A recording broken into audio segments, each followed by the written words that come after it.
up, my guy? What's up? I want to attempt to say your last name, but I don't want to get it wrong. Is it Boiling?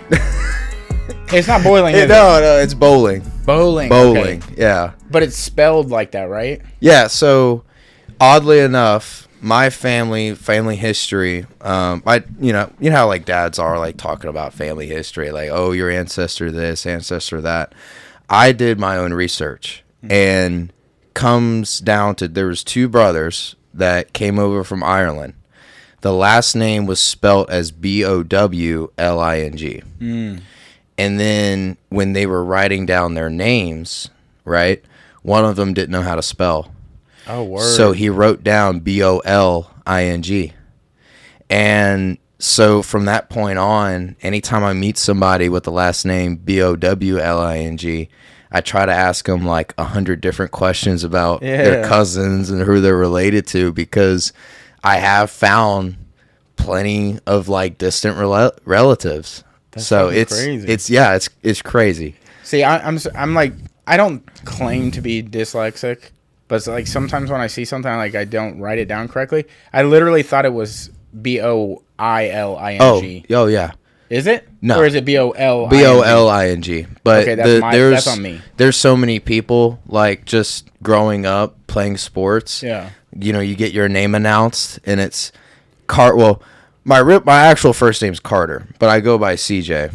And it's, you know, everybody announce CJ Boiling, and it's, oh, come on, man. Bowling. Like, you can get guys with, like, Bolshevik last names correct, but you can't get mine. Like, come on, dude.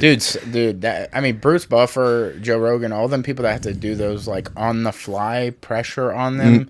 I mean, you've seen the bloopers of him being like, nigga, mama, yeah, and he just stops like halfway through. I mean, can you blame him? I'd have to be like studying the name or hearing a bunch of people say it over and over again. I think if you hear it said, it's easier to pronounce it than if you read it. Yeah. And then try to pronounce it. Oh, yeah. You're going in assuming a certain thing. Mm-hmm. So, like... I think the best person to ever pronounce a last name or just any full name, Joey Diaz. Yeah. Have you heard of how he pronounces Driscus Duplessis? I hadn't heard that one. He just calls him Dukas. Dukas. He said, like, Dricus Duplessis. Yeah. And hearing him pronounce names, that's like brain rot to me. Yeah, like it's Stipe, perfect. he did Stiopic. Miocic or something like crazy that. Shit, dude. He's funny though. He's got to be from another dimension. Like his. Oh yeah. He's just at a different speed and just I don't know, dude. Like I wake up. I actually in high school, I still watch the JRE show, but when I was in high school, I actually had a ringtone of Joey Diaz. You ever seen his like Sunday wake up? Yeah, wake up, motherfucker. It's like, good morning. Yeah. Oh, what a good morning. Wake up, scratch your balls. Yeah. It's America. 9/11 happened. Fuck them. Oh, every morning it wake me up 5 a.m. I'm ready to go. Ready. I feel like some people are closer to. They just naturally can be happy with anything.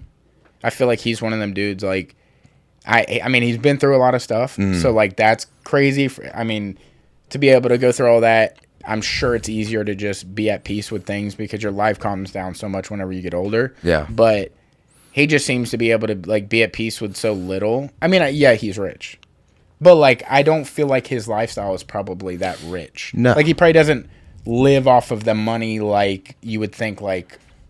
I don't know, Kim Kardashian or somebody to do. Right. Like he's probably just rocking in like a nice house, but just like chill routines, like nothing crazy. Obviously, like partakes in stuff and. Oh yeah, I think his life and his lifestyle is, you can sum it up to being comfortable with the uncomfortableness. Yeah.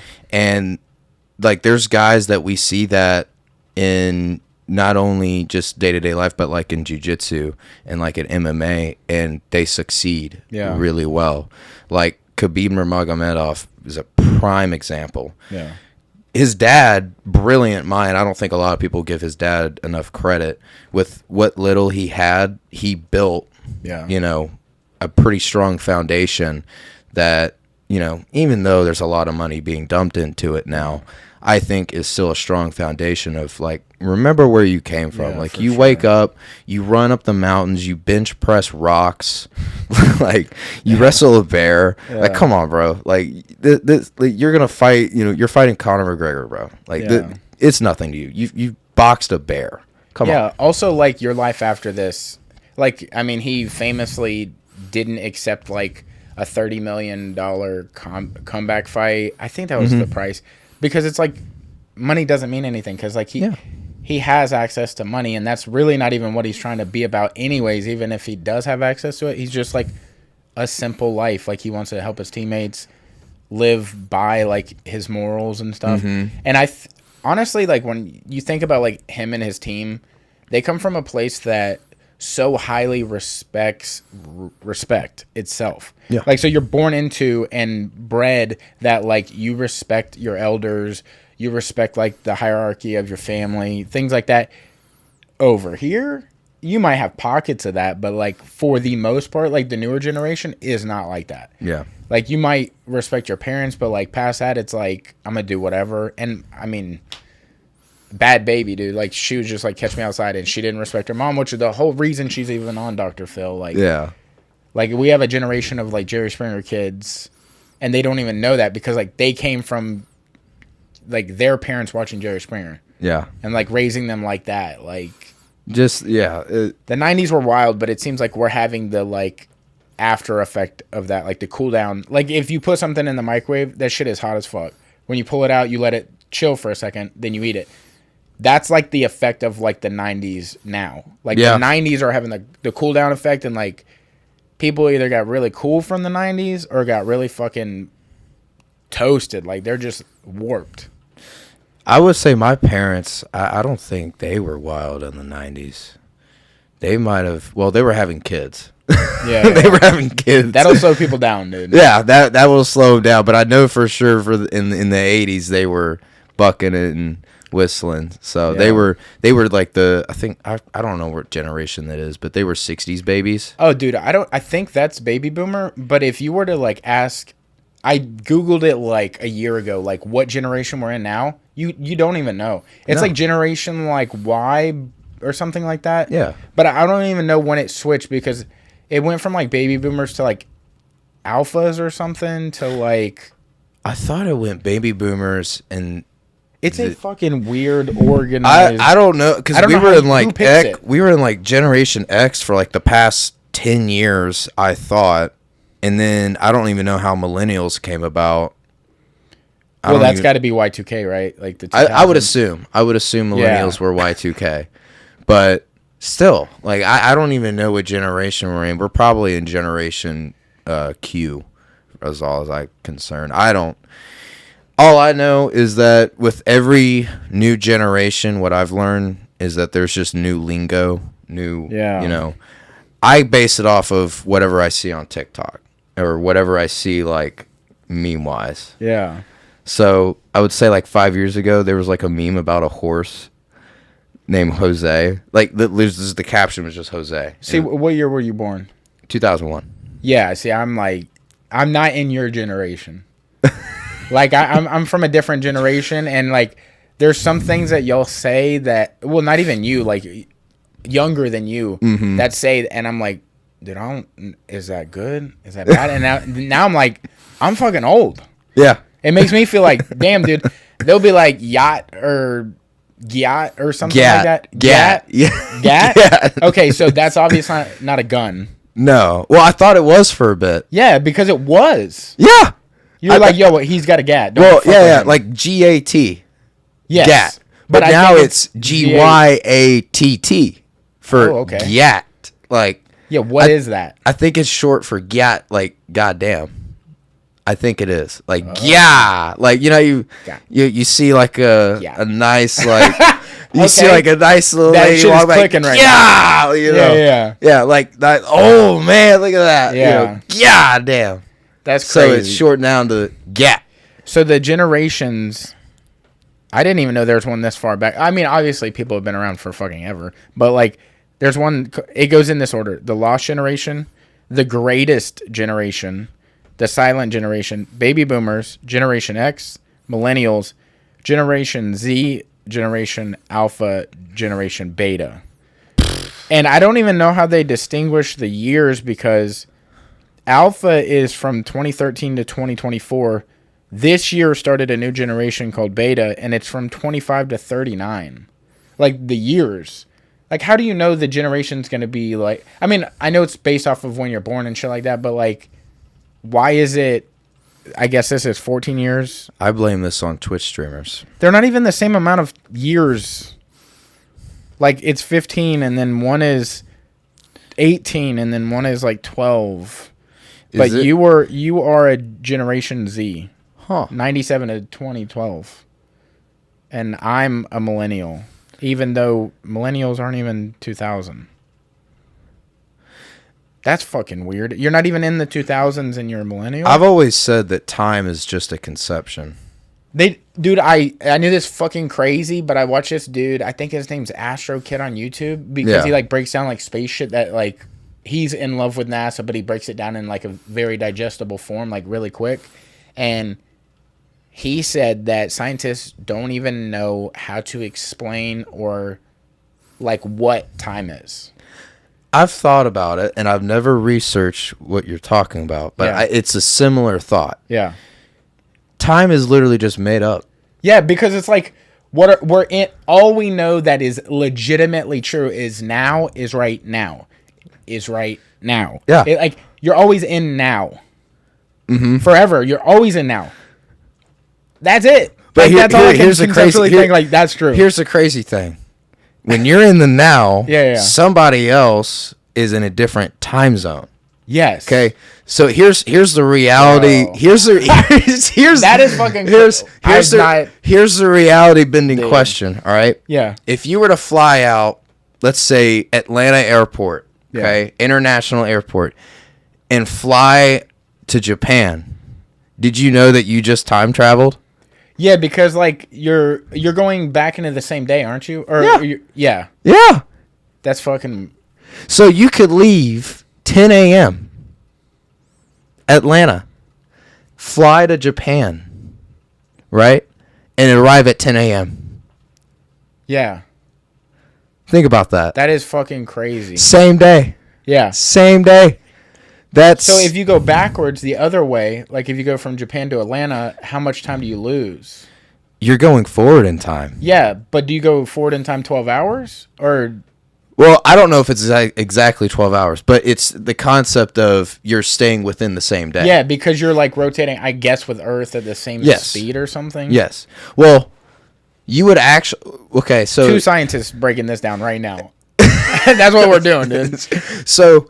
If the Earth rotates to the right? Well, I mean, which side are you on of the Earth? Okay, so... You could be on what side of the equator. You're always going right. It depends on what side, right? This is why I think, like, flat Earth theory is pretty You believe in flat Earth? No. But it's... I can understand why. Yeah. Because there's people that have thought about this, and they're like, the globe's kind of lame.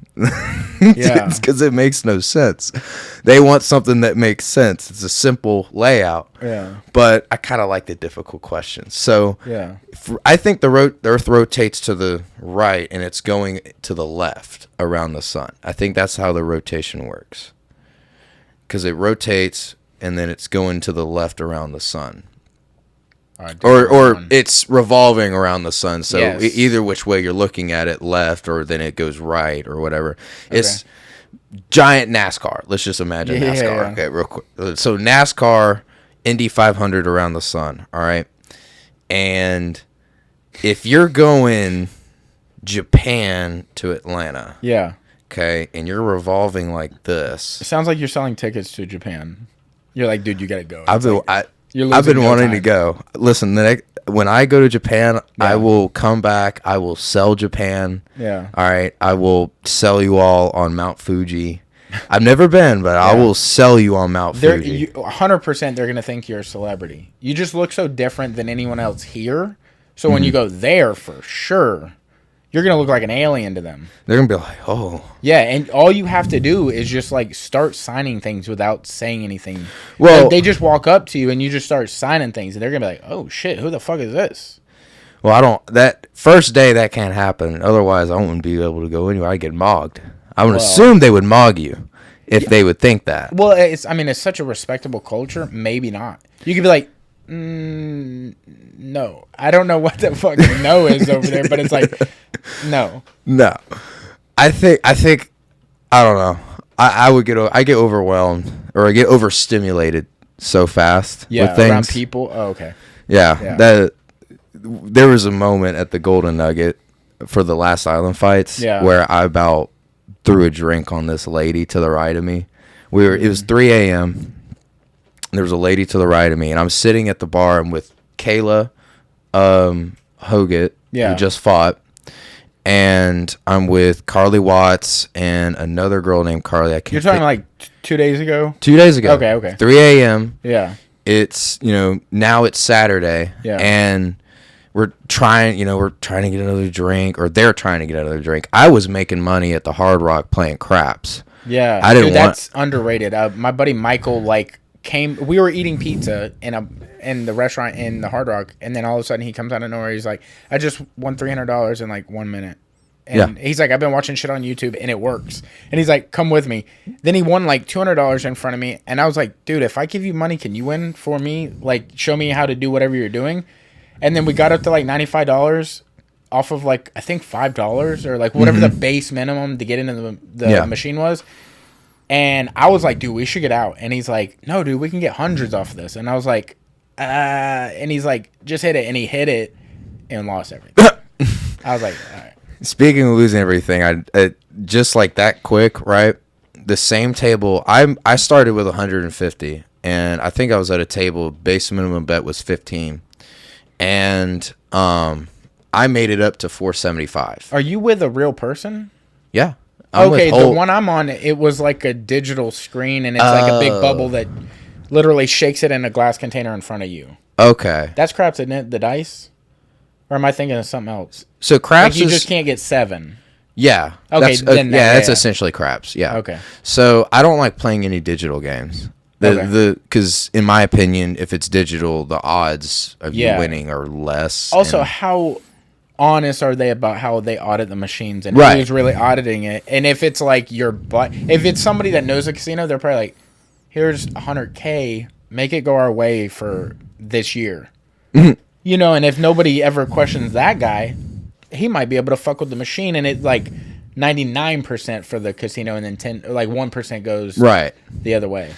That's why I don't do machines. It's fucking crazy. Also, watching that Mickey Mace guy. Yeah. That dude is always like, dude, it's everything's scam, but these are the most even games you can play, and it's like... Well, the most, in my opinion, there's 3 games that you can play, or 4 games that you could play in any casino that you're guaranteed, like, it only comes down to luck, chance, and skill. And that's craps, that's pie gal, blackjack, and poker. Okay, yeah. Roulette, there's people that know how to play roulette. I don't. I suck at roulette. That seems way too chance. It's so chance. Yeah. There's no odds to it. They might... they'll have, like, the screen with, like, oh, here's the previous numbers that hit. That doesn't mean anything. Yeah. All it is just... they're spinning that little marble around, and then it bounces, and, some people look inside the little, wheel and try to notice if there's like a small chip. There's no chip. Yeah. There's no chip in this little piece or whatever, so that the ball hits that and bounces a certain way. It's all luck. That one is strictly like your odds are practically just so low. But craps, in my opinion, is probably the best. Because it's only a matter of how hot somebody is with the dice. Yeah. And I made it up to about 475. Yeah. Started with 150. So I made my money back on dinner. Yeah. Made my money back on the hotel and on the Uber. So see, that would have been me being like, that's a sign I'm out. Yeah, I pulled out after that. If I broke even, I'd be... I pulled out after that. And I'm glad I did, because there was a guy that literally came up, and the way you get your chips there, you just got to put the money on the table. They'll give you your chips. There was a dude who put $400 down, and he definitely just went to the ATM too, because they were just the bills. Yeah. Right. And he got his money within 2 minutes, lost it all. And he just walked away. And as soon as I left the table, he was coming back. And I'm like, dude. You kind of want to tap him and be like, brother, it ain't it. just go work your job. Yeah. Just go get paid. Like, just come back in 2 weeks, bro. Like, don't even worry about it. Dude, I feel like if you ultimately keep, like, an overall tab of how well you're doing, as long as you never go negative, then you probably can feel good about it. Like, I don't bet, so, like, I can't go negative because I feel like it's so hard to earn the money anyways, that I'm, like, so, like, I don't know, avoidant of trying to blow it like that. Unless it's like I bet you I can do this and you can't kind of bet. I'm not going to do a machine or, like me and Hilton will challenge ourselves to something. It'd be like, I bet you I can kick a 30-yard goal, like NFL. Y'all did that recently, right? Yeah, okay. Hilton didn't do it. I got it. I sort of watched it, but I got distracted. Oh, you're good. Well, Saban said, because he was like a holder in high school, he's like, y'all could not kick an NFL 30-yard goal. And I was like, 100% we could. And he's like, I bet you couldn't. And we went, and Hilton was getting way closer. Like, he gave us, I think, like 3 or 4 warm-ups, and then we got 5 attempts, which I felt was fair. But I had the added benefit of Hilton going before me, so I could see what he was doing and, like, try to adjust on that. And I think I got it on my 4th of my 5. Yeah. So we got it. Technically, he won because I won because he said we couldn't, so we're a group or whatever. But so our wager was like, if we win, we get on your shorts when you box next, which we did. Nice. So that was a pretty cool thing. That is pretty cool. But that's the kind of bets I'm doing. I'm not like I don't know. It's 2 chance, but I feel like if you get good enough, like I've watched Hilton win a lot of money because, like, you know, doing the island fight thing and having the time in between in the Hard Rock. I think he does it's Pai Gow. There's Pai Gow. Pai Gow and Blackjack are similar, but there's a slight difference. Yeah, I think it was Pai Gow because they were all Filipino dudes. Yep. Yeah, and they were like chain smoking, and as soon as he sat down and he started winning, there was like 4 tables of people. I mean, there was probably like 12 tables total, but only 4 were occupied, and they were all pretty much on the other ones. He went to the empty one and just started betting, and then they just swarmed once he started winning, and all got on that table and started betting. And I was like, I don't know what that means, but they had noticed how much he was winning, and it's the same thing with craps, except craps, like, except it being Filipino people, you've got other people that, you know, I was getting swarmed. They thought I was rolling the dice. I wasn't. I was genuinely. There was 2 guys that were betting the whole time I was, you know, rolling the dice the whole time I was placing my bets, and I typically go off of how hot they are. Yeah. And typically off the first or second roll, how, you know, what their pass number is, and then whatever, like, their second roll is. So, like, if their pass number is low, perfect. Okay, if their second roll is something above the pass or is the pass line, and, like, okay, perfect. Like, those are the first two things I look at for somebody who's rolling the dice in it.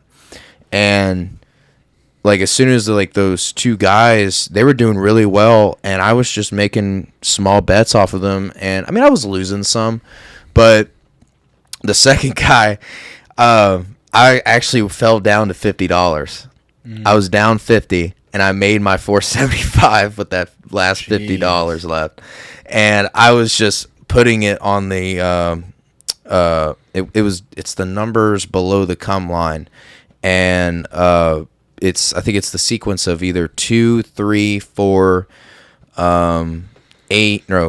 6, 9, 10, 11, 12. And basically, if you put like, let's say $15 on that, and he hits the number 9, right? Then you make another $15. But if he hits the number 2 or the number 12, then you would win 30 because it pays double. So that guy, like, I just put like, I think it was like $20 on it, and then I made another 20, and then he hit like a 2, so that I made 40, and then I started adding, like, I just kept my chips there. So I just started adding like $5 to it, another 5, another 5. And then I raked in, basically, they were paying me out instead of the $5 chips, they were paying me out in the $25 chips. And it was like, I started gaining a crowd. And as soon as I hit 475 and I started noticing there was like 2 people here, or an extra 2 people here, and an extra 3 people to my left, I was like, yeah, I got to go. Yeah, I got to go. That's a sign, dude. Oh, yeah. What got you into gambling? So my mom and dad, lovely Christian people, after church sometimes, back when I was a kid, they would do poker at night with their friends. Oh, word, yeah. They would do poker. They would have all their friends come over, and they would just have poker out. And like, typically, my dad was like, "You kids, you either in your room or you're in the basement. Like, can't be up here." Yeah. The snacks were on the same floor as them. I was a fat kid, man. Yeah. So I gotta have my oatmeal cream pies. And dude, I would sneak in, and I would steal the oatmeal cream pies, and typically my mom would usher me out.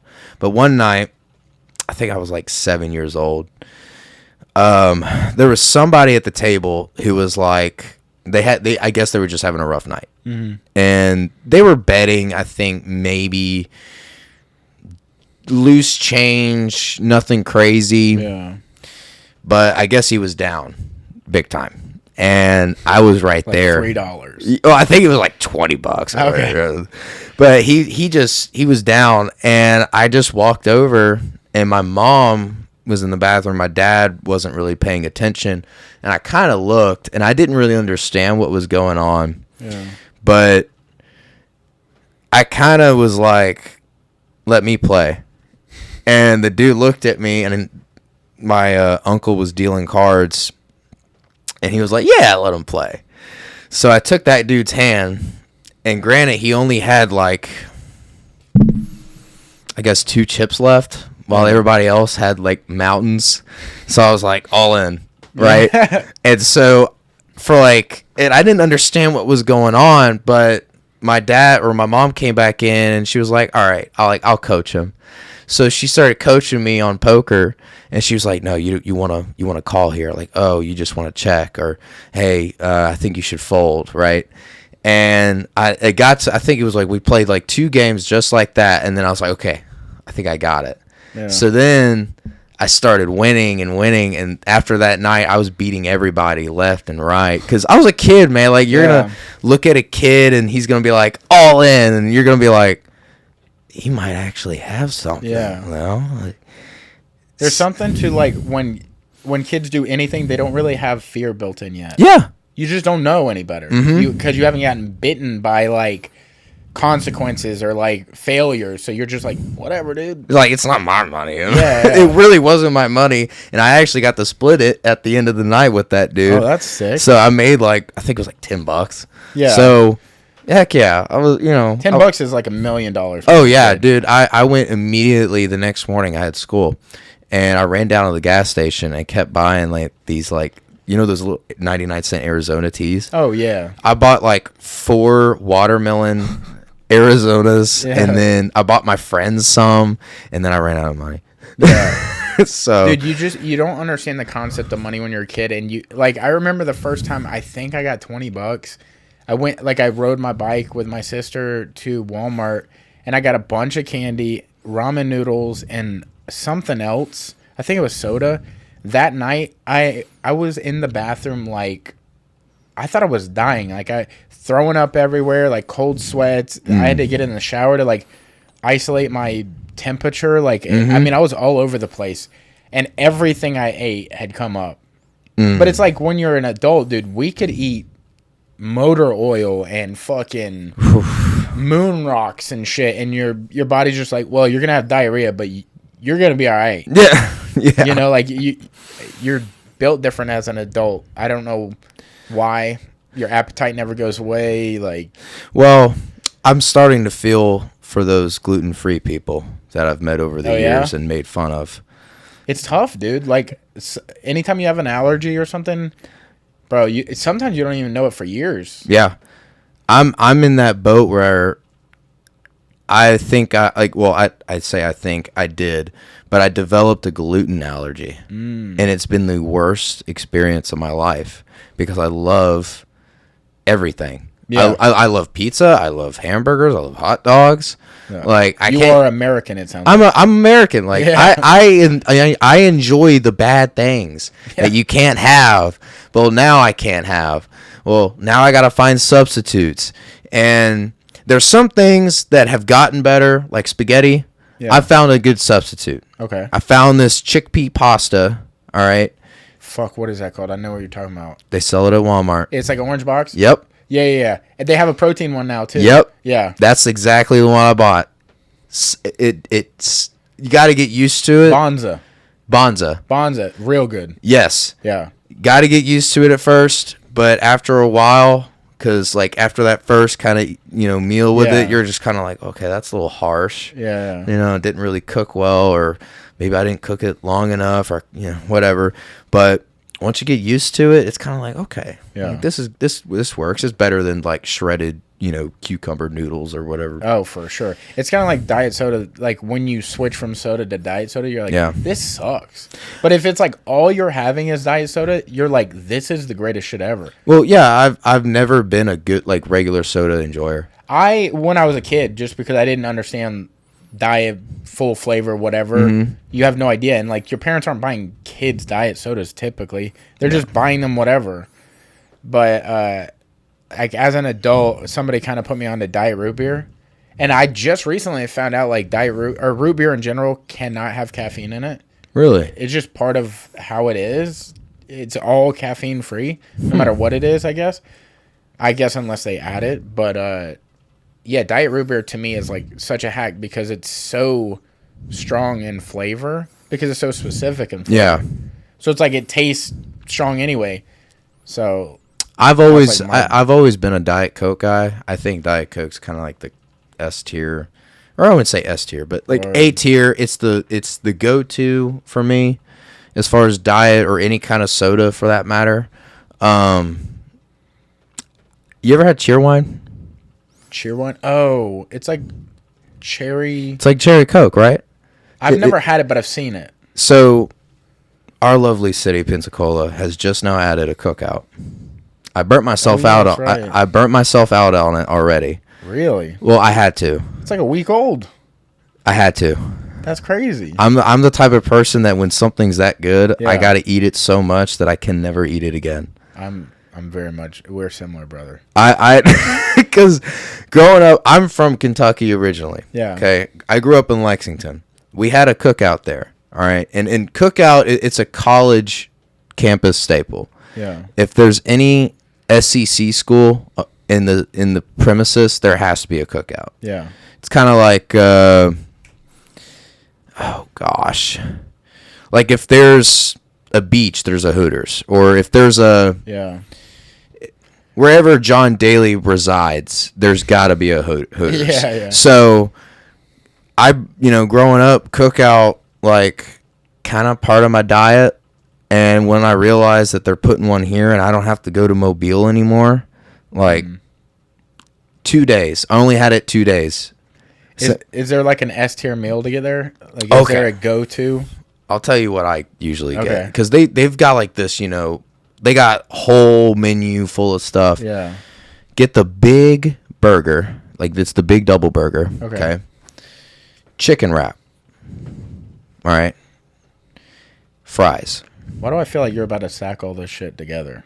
No, that's the meal. No, I know, but it sounds like you probably open the burger and put all that shit in it and then put it back into one burger. No.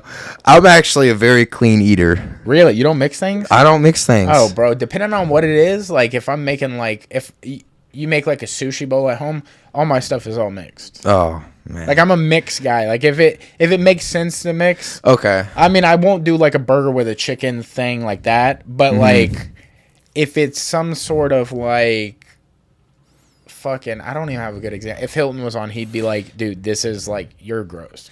Like chicken and rice, but then like you start adding in like, okay, here's eggs. Or like, yeah, okay, I would mix all that together and then put like a flavor sauce in it that's like low calorie or something. Okay. Yeah, I get that. Just because it's like, I'm going to eat all this anyway and they're all kind of complement each other. Mm-hmm. You know, I'll figure out something I used to be the same way because I do a lot of meal prep, like healthy meal prep. So like for a time I was doing like a lot of quinoa with ground turkey or ground beef. And then I would throw in like maybe 2 eggs and then like some broccoli and stuff, and then I would throw it's so nasty, but I would throw in mayo and then like mustard and like soy sauce, just any kind of condiment I can get my hands on. Yeah. Because I would literally put no seasoning on anything. It's dry.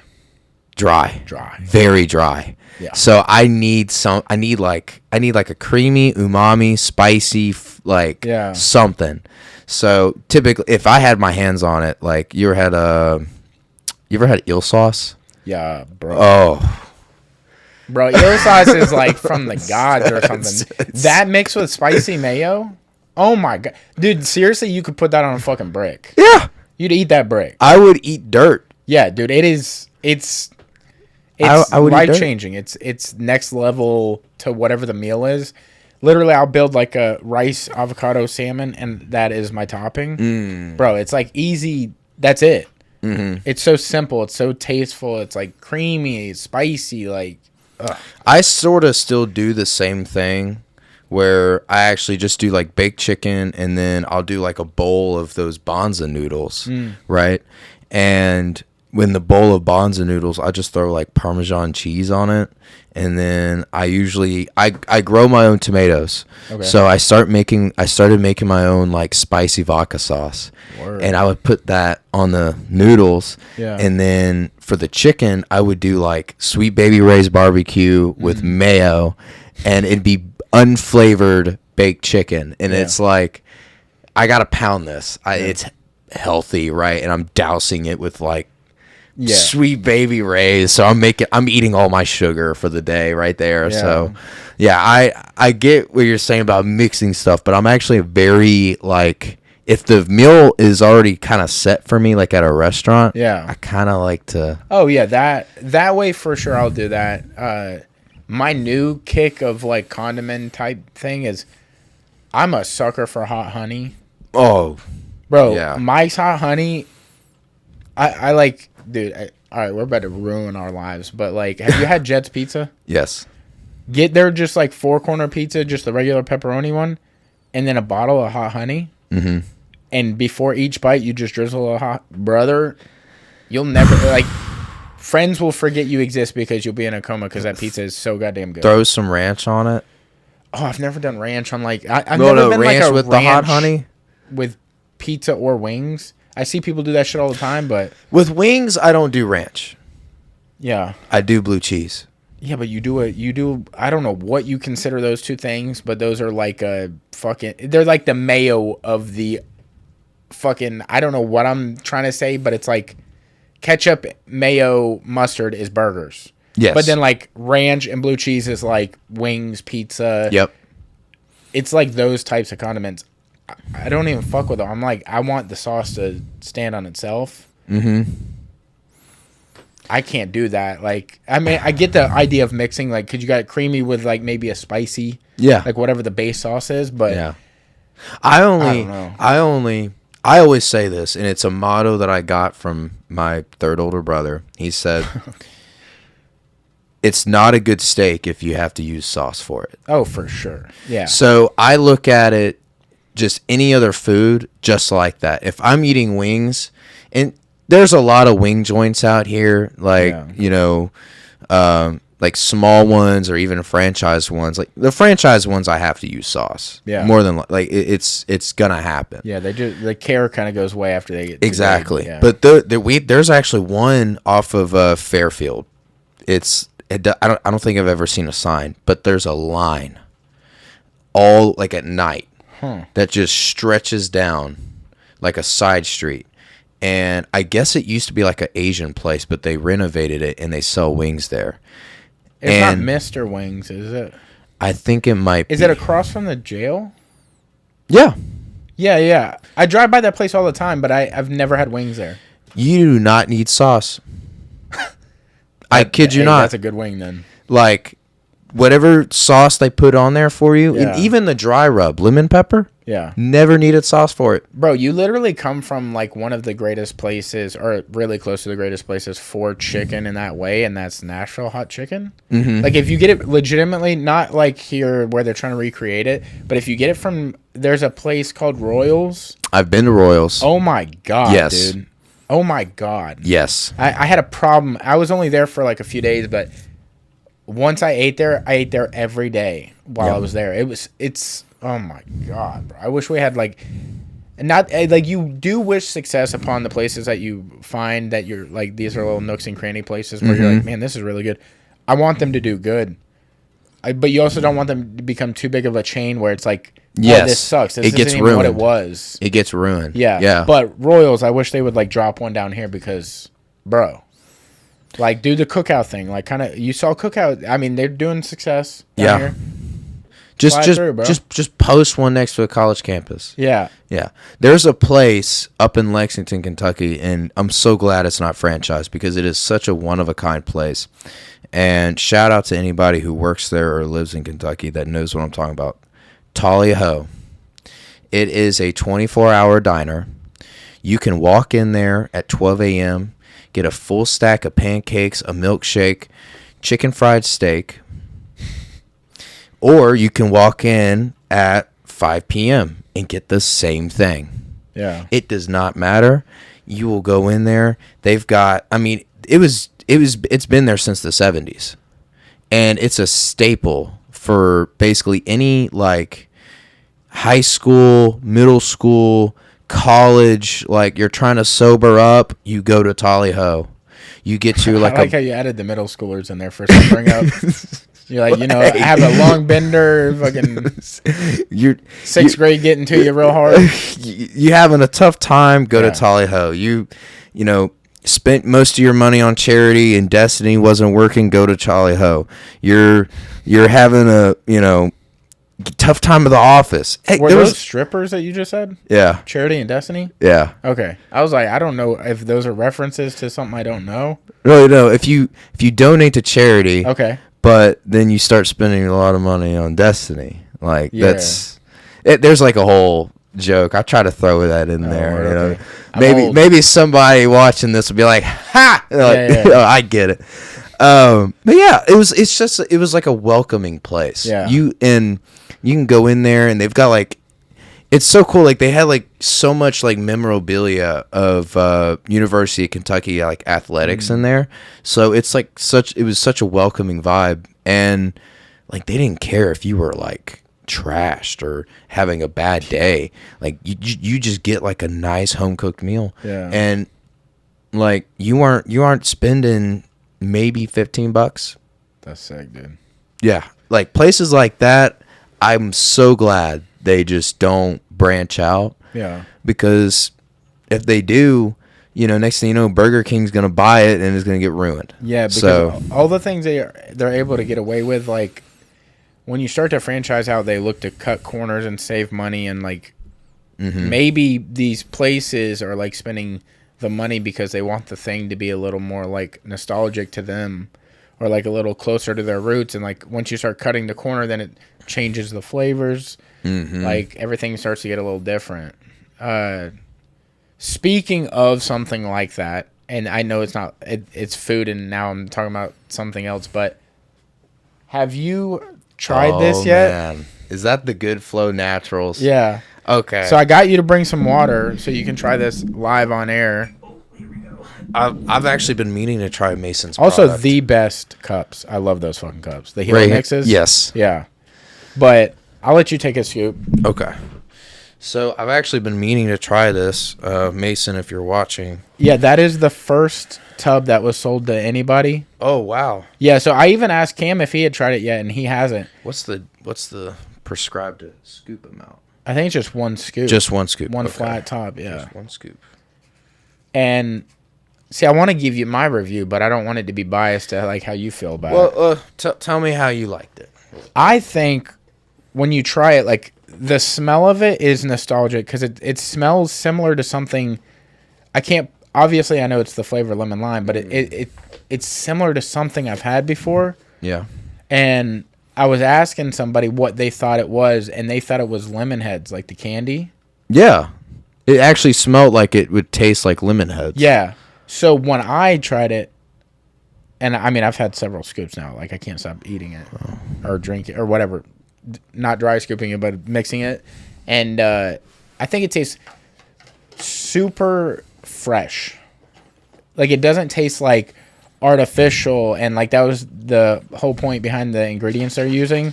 Like, they want it to be, like, literally all natural. And, like, people say that on their labels and stuff. Mm-hmm. But, like, they're choosing to go with the higher quality ingredients. So to me, I think it pays off, and it like tastes fresh. Like it tastes legitimately natural. To me, it tastes like you squeezed lemon juice and lime juice into water. It's good. That's legit. Yeah, I'm saying. And I'm going to say this right now because I've had like a lot of like hydration type drinks before. Typically, I only take a sip. Yeah. I just about finished the whole thing. Yeah. That is actually really good. Yeah. I genuinely enjoy that because I was like, took one sip and I was like, oh wait, hold on. Yeah. I'll keep. And then once I started, like, it went down good. And for sure. It didn't feel, because most of the time they all feel really powdery. Yeah. And kind of dry.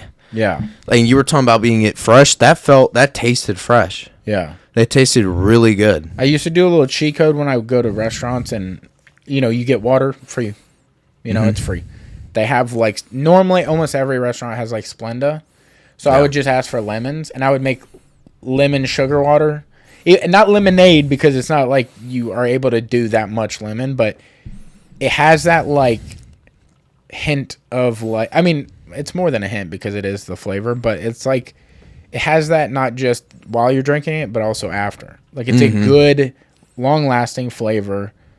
I used it while I was on the Island Fights trip, and dude, I'm not a lemon lime guy. I'm more like a lemon guy if I'm going to do those flavors. Mm-hmm. So I like to add like a strawberry or orange to it. Yeah. Brother, in my cup, I have that scoop and like a strawberry flavoring in it. Bro, it's so next level. Like, their flavors that they're talking about doing, I think they said it on the last episode, but they've only done one, right? Yeah, that is the first and only one right now. Yeah. Okay. And I think now, like when this comes out, which will be tomorrow. Okay. I think they'll be available to order. They were just waiting on the labels. Okay. Yeah. And they're like workshopping some other flavors, and I'm excited for all of them that are coming. I mean, a lot of potassium in it too. Goodness. They're like, it helps that like I think one of that's the co-owners trains with you. Yeah. Like, so he knows like what to like build for the everyday like workout, and like the people that overexhaust their bodies during these workouts. Like, I mean, Colin, I think he does 3 workouts a day. Like, how often do you train? I train, typically, I'll train jiu-jitsu in the morning from 5 a.m. to 6, probably at 5 to 6:30, and then I'll do like a weight lift from about 4:30, 5:30, and then I'll train jiu-jitsu 6:30 to like 9. Yeah, so you're putting your body through it the whole day. Like, I know typically people don't really get like drenched when they're lifting weights, but like you don't really take into consideration the exhaustion your body's going through, because you are typically, when you're lifting weights, you're putting your body through the peak of your strength for that movement, or you're at least you should be putting it to like 70 and above, you know.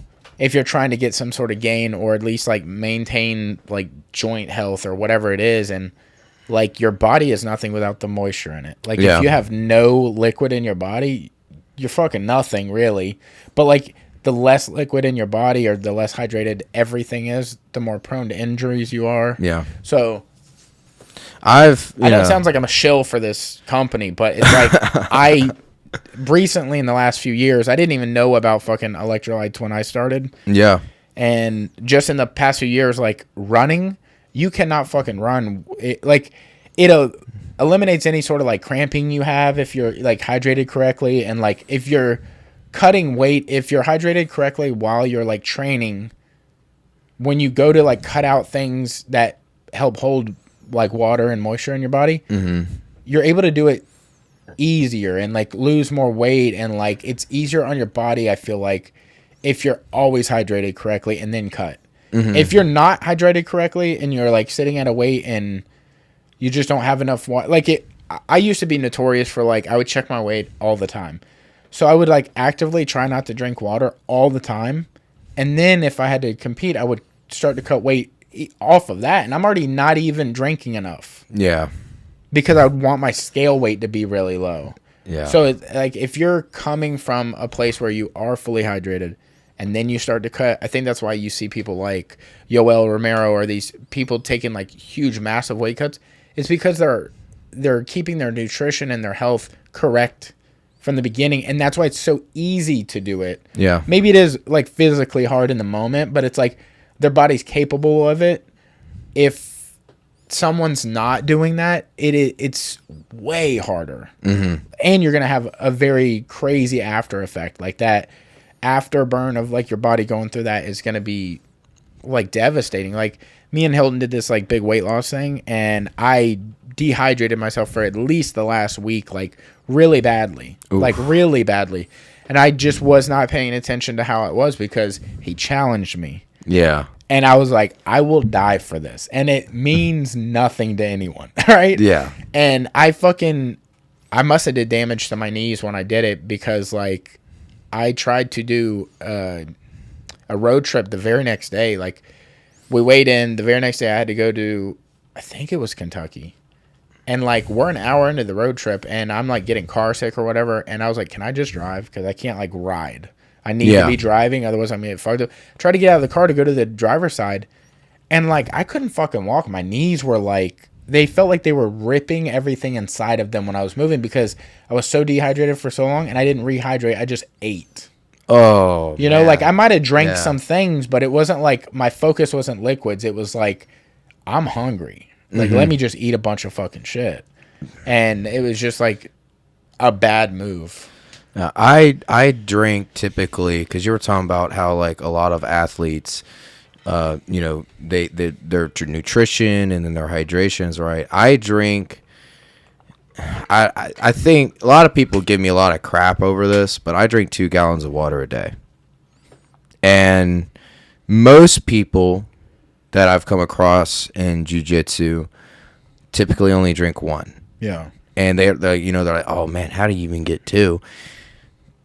Honestly, I kind of force it. Yeah. There's days where I don't.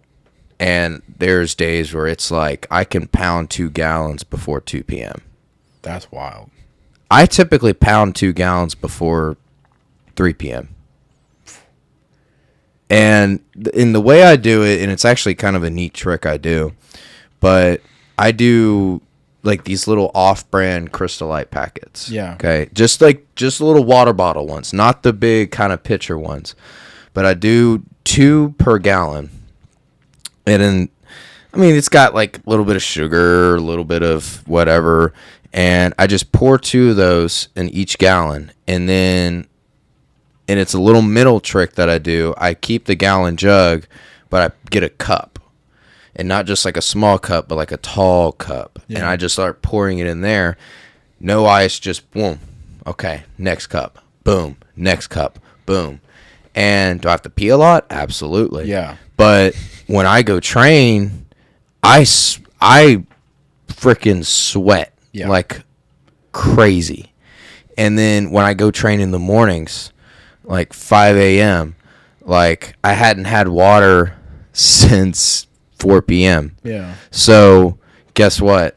Like, I feel like I'm dying in the morning. Yeah. And then as soon as I start adding water, like, my body just feels like an inflatable. Yeah. I just, yeah. like the tournament I did in Chicago, I went from 205. I had to weigh in day of, which I honestly, looking back, I should have done better on just getting it to a lower weight and then doing the water cut. But I had to compete at minus 190. I went from 207 Thursday. The competition is Saturday. I went from 207 on Thursday to 205 Friday, and then 204 Saturday morning, to weighing in at 7:30 p.m. Saturday, 189. That's crazy. And, like, we did a hot bath water cut, and I dropped all that weight because, like, on Thursday, I cut my water off. Oh, yeah. And I cut my water off. And here's the other thing, too, and this is kind of what, like, it's typically when people cut their water off, like, the day after they cut their water off, their body really starts to reject it. So I've been on TRT now for the past 3 months. Mm-hmm. TRT, there's a side effect to it, water retention. So for my body, at least, it takes about 2 to 3 business days before that happens. Yeah. So on the mental side of it, I had to, like, kind of almost think, okay, I'm cutting it off Thursday. Saturday is when it really starts to shed. And, brother, I was, like, we did the hot bath, got out, wrapped up. Hot bath, I think I did a total of 5 of those 15-minute sessions. Do you add salt for those? So, or are you just doing hot water? So I learned this from Gunther, okay? And I took some of it from Gunther, but I also took some of it from Chael Sonnen, because he did a video on how he explained how he would cut for his UFC fights. And what it is, it's hot water, 110 degrees. And we didn't do a measuring cup. We probably should have, but we bought a 7-pound bag of Epsom salts. Poured half of it in there. Took 3 green, I think they were like 50% isopropyl alcohol. Yeah, I know this trick. And it smelled like wintergreen, like, dip. Okay? Pungent. Yeah. Like opening, like, a spearmint gum pack and just, you know, like when you're a kid at, like, grocery store, like, you could smell it through the pack. So poured it all in there and then sat in it. And that was actually the first time I ever did that. First time I ever did one of those kind of cuts, because I was sitting there and I had my headphones on. I kind of like, all right, let me just zone out, listen to music. And I think it was, I don't know, maybe second song, I just opened my eyes. And, like, I guess it's the chemical reaction and the steam. I was like, because I got in it and I was like, man, this ain't too hot. Yeah. The steam rising. And I was like, am I tripping right now? Or am I in, like, some kind of nuclear waste? Like, am I, like, getting, like, well, also, getting cooked, literally? Well, we had to rub Abilene on my body too. And I was kind of like, is this Abilene the only thing that's protecting me from, like, dying right now? Yeah. Or, like, getting 2nd-degree chemical burns or something? And it was such like a crazy experience doing that. And, like, going to the weigh-ins, and if you're a jiu-jitsu competitor and you watch a lot of Craig Jones CGI stuff, like, you know, because I do, I'm talking about viewers out there, Jacob Couch in person, not a big guy. I felt like I was maybe equal weight with him in that moment, because he was walking around eating a bag of chips and I'm over here suffering, waiting till 7:30. And I stepped on that scale, got off of it, got sick right after because I chugged bottles of water with Jolly Ranchers and electrolytes. But watching that dude was actually a really cool experience watching him. Yeah. And I know that's kind of off topic from the water cut, good, but no, watching that guy he was nasty. Yeah. It's crazy when you see somebody that you maybe not idolize, but like you've seen a lot of, like a lot of footage, or like you just see them like being a personality and whatever. Like for us, it's jiu-jitsu, but like we were at ADCC, the one before the last one, and it was like after the first day, we're all walking out, and like our gym's like main head coach is Sean Applegate. Yeah. So we're like walking around with him, and like Eddie comes out, and it's like kind of like, I don't want to say starstruck, but you're just like, you're kind of caught off guard because you're just like, man, I've seen these people for so long, never met them. Not Sean, I've known Sean for a long time, but like Eddie, and you just see like jiu-jitsu celebrities that walk by you where you're like, holy fuck, that's that guy. Andrew Tackett walks by, and he's way bigger than I thought he was. He's not a big guy. Yeah. But you see him on TV, and you're like, oh, he's probably a real little guy. Yeah, like you watch a match between him and Dan Montesui. Yeah, exactly. And you're like, who's next? Yeah. You're like, oh, he's a little fucking guy. Yeah. I saw him in person. And I also have this like weird thing in my head where I'm like, I see somebody and I'm like, I am the size of them. Mm-hmm. Not that I think I'm big, but it's like if I see somebody bigger than me, I'm like, oh, I'm a little guy.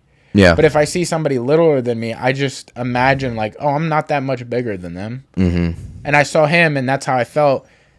But he was like next to Sean, and Sean's actually, pretty decently big guy too. Yeah, he's deceptive. He looks smaller on camera. Yeah. When you see him in person, you're like, oh, you could little. Yeah, he's a little tank. Yeah, he's like Nicky. He's like a little Nicky Ryan. Yeah, exactly. And that's how Andrew was. Like Andrew's got a big head. I didn't realize his head was that big until I saw him in person. A lot of it's the hair. Yeah. Yeah. And I feel like that's how Jacob probably is. Jacob looks like a big fucking Jacob head. Looks like a cringe emo in person. I'm kid you not. Really? Okay, so I was actually... you also don't really have seen him in the last few years. No. So he's kind of like off of it for whatever reason. Well, he's off and on, and, he trains out of Pedigo with Brandon Reed and Pixley, and watching him in person, he just looked like a cringe edgelord. Like, because he just sat, like, he just put on his sweats after he weighed in and his hoodie and just threw his hood up. And the way his hair, like, the entire time, his hair just covered over his face. Yeah. And he just looked like he was, just listening to some Alice in Chains and just didn't want to talk to anybody. Yeah. And he's got his, like, smoking hot girlfriend next to him who's, like, she could be just, like, she could have been on Love Island or something. Right. I don't know. So, like, she's never been to, like, Virginia or some shit. Yeah, like, she's definitely not where from Jacob Couch is from. Yeah. So, obviously, like, I think she also trains jiu-jitsu, too. But I was just kind of, like, odd pairing, but all right. And he's just sitting there, like, just no music. Yeah. I know I said he might have been listening to Alice in Chains, but I don't think he actually was listening to any music. I think he was just listening to the sounds of matches going on. Yeah. And really cool dude, though. And got to talk to him just a little bit. And we're speaking of meeting, like, jiu-jitsu celebrities and stuff. I competed at ADCC Dallas Open. June 14th, and in 2 of my matches, I had Dan Montesui coach me. No shit. No, I know. I have a photo with him. I want to see size difference. Okay, because you look like a big fucking. I didn't realize you were like. Obviously, I see you on shit, and like in person, like fucking at Hard Rock, look like a Blueberry model or something. I didn't realize I'd seen you earlier that night, but I didn't see your face or like your front. I just saw you walking away from me, and I was like, dude, I was like talking to RJ, and I was just like, I love the style around here. Like people just like, they come out dripped out just in these events because it's like fun to just let loose a little bit. I didn't know it was you until I was like, we had just came in through the back to watch Cam's fight. and we come through, and then I think you saw me. Yeah. And I like looked up. I was like, "Oh shit! I didn't realize you were." I didn't get your message until like later that night when I was driving back. I saw you were like, "Are you at Island Fights?" Yeah, because I was kind of like, I was just scrolling through, and then you posted it on the Some People podcast page, like on your story, like above the stage. I was like, "Oh, we were just talking." Like, yeah. Where's he at? But okay, so here's a photo of me and Dan. Now, Jesus. When you look at that, he's obviously taller than me, obviously bigger than me. Yeah. When in person, and I'm just going to say this because he's listed at quote unquote 6'8", right? I have a brother who is 6'6", oldest brother. Dan ain't no 6'8". Yeah. Okay, so you just like kind of quoted a second ago Love Island. Yeah. Do you watch Love Island? Bits and pieces, but Brother, I just got into Love Island like not 2 months ago. It had to be now, maybe a month ago. And I just finished season 7, and I'm going to season 6. I'm like halfway through it now. Why every fucking bombshell dude that comes to the villa says they're 6'8"? I mean, I don't know if it's a line. I don't know if it's like a meme that they're continuing, because I started season 7 and I'm going backwards. Mm-hmm. So I'm like seeing things in the wrong order. Yeah. So I don't know if it's like an ongoing bit that every dude says they're 6'8", but every fucking guy that comes into the villa that is like even half an inch taller than 6 foot, when people ask them how tall, they all say 6'8". I want somebody, if you're watching this and you're a fan of the show, please, and if you love Island or like Love Island, please send me a compilation of like every fucking guy that says. I mean, I swear to God, at least 10 dudes, at least fucking 10 dudes are like, I'm 6'8", and they'll be like, I'm an ex-football player or ex-basketball player. And there's a guy that did like a breakdown on like all the claims of like what these dudes are. Yeah. He didn't do the heights, which you missed opportunity there. It would have been hilarious to find out their real heights, but he'll do like their records of like didn't ever really play a real game. Yeah, was just riding the bench or whatever. But these people will be like ride or die on that is who they are. It'd be like if you were like on Love Island and you're like, I'm a world champion jiu-jitsu practitioner, and it's like maybe you've won some things, but you're not like a reigning world champion. But they'll say shit like that on the. That was not meant to be a shot at you. I know. Okay. I'm not that yet. But they will say that shit. They'll be like, you'll go on and you'll say, you're 6'8". And you'll be like, I'm a reigning ADCC champion. Yeah. And it's like, you've been to ADCC maybe, but you've not competed, and you definitely didn't win a belt. Right. But that's this thing. Yeah. So unless it's a bit and I don't know it. They'll kind of almost, what's the term? It's like the Bradley Martin thing where he's like, I'm 260, 6'4". Like you're not taking. You can beat me? Yeah. No, you can't. Like, brother. I know some white belts that could beat him. Yeah. I mean, in jiu-jitsu. I mean, Edwin Nanjami.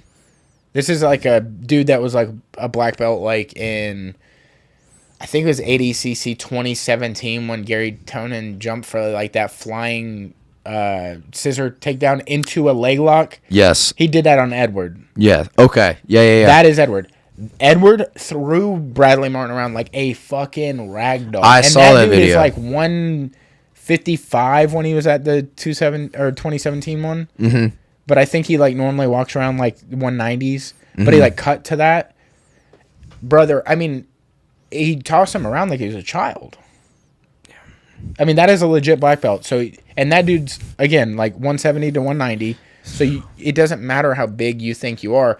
Like, maybe you could beat up, like, somebody tiny, but it's because you're holding them or something. We should do, and this would be a great matchup. Yeah. Probably could never happen because of our, standing in the big influencer world. Bradley Martin versus Derek Moneyberg. Oh my God, dude. I fucking just came across this guy like 2 weeks ago. It is insane. Somebody just posted. Who the fuck was that? Oh, my buddy Dax. He posted a clip of. It's like a clip of him being instructed by Gordon at a private, and like he has Gordon in an omoplata. Yeah. And he's like terrible about like even being in the position. He's like falling out of it, and Gordon's not giving him resistance. He's sitting in the omoplata. Yeah. But Moneyberg is like falling out of it, and he's like trying to get to it. Right? He did the same thing with Mikey Musumeci. Yes, there was a video. It might have been the same clip. Yeah. Yeah, and I think he's doing like a voiceover of like, you got to go through like tough shit, and like people don't want to go through the hard road. And I'm like, I liked Jake Shields before this. Yeah. Now I'm like, maybe I don't like Jake Shields. Not that I want to be on their bad side.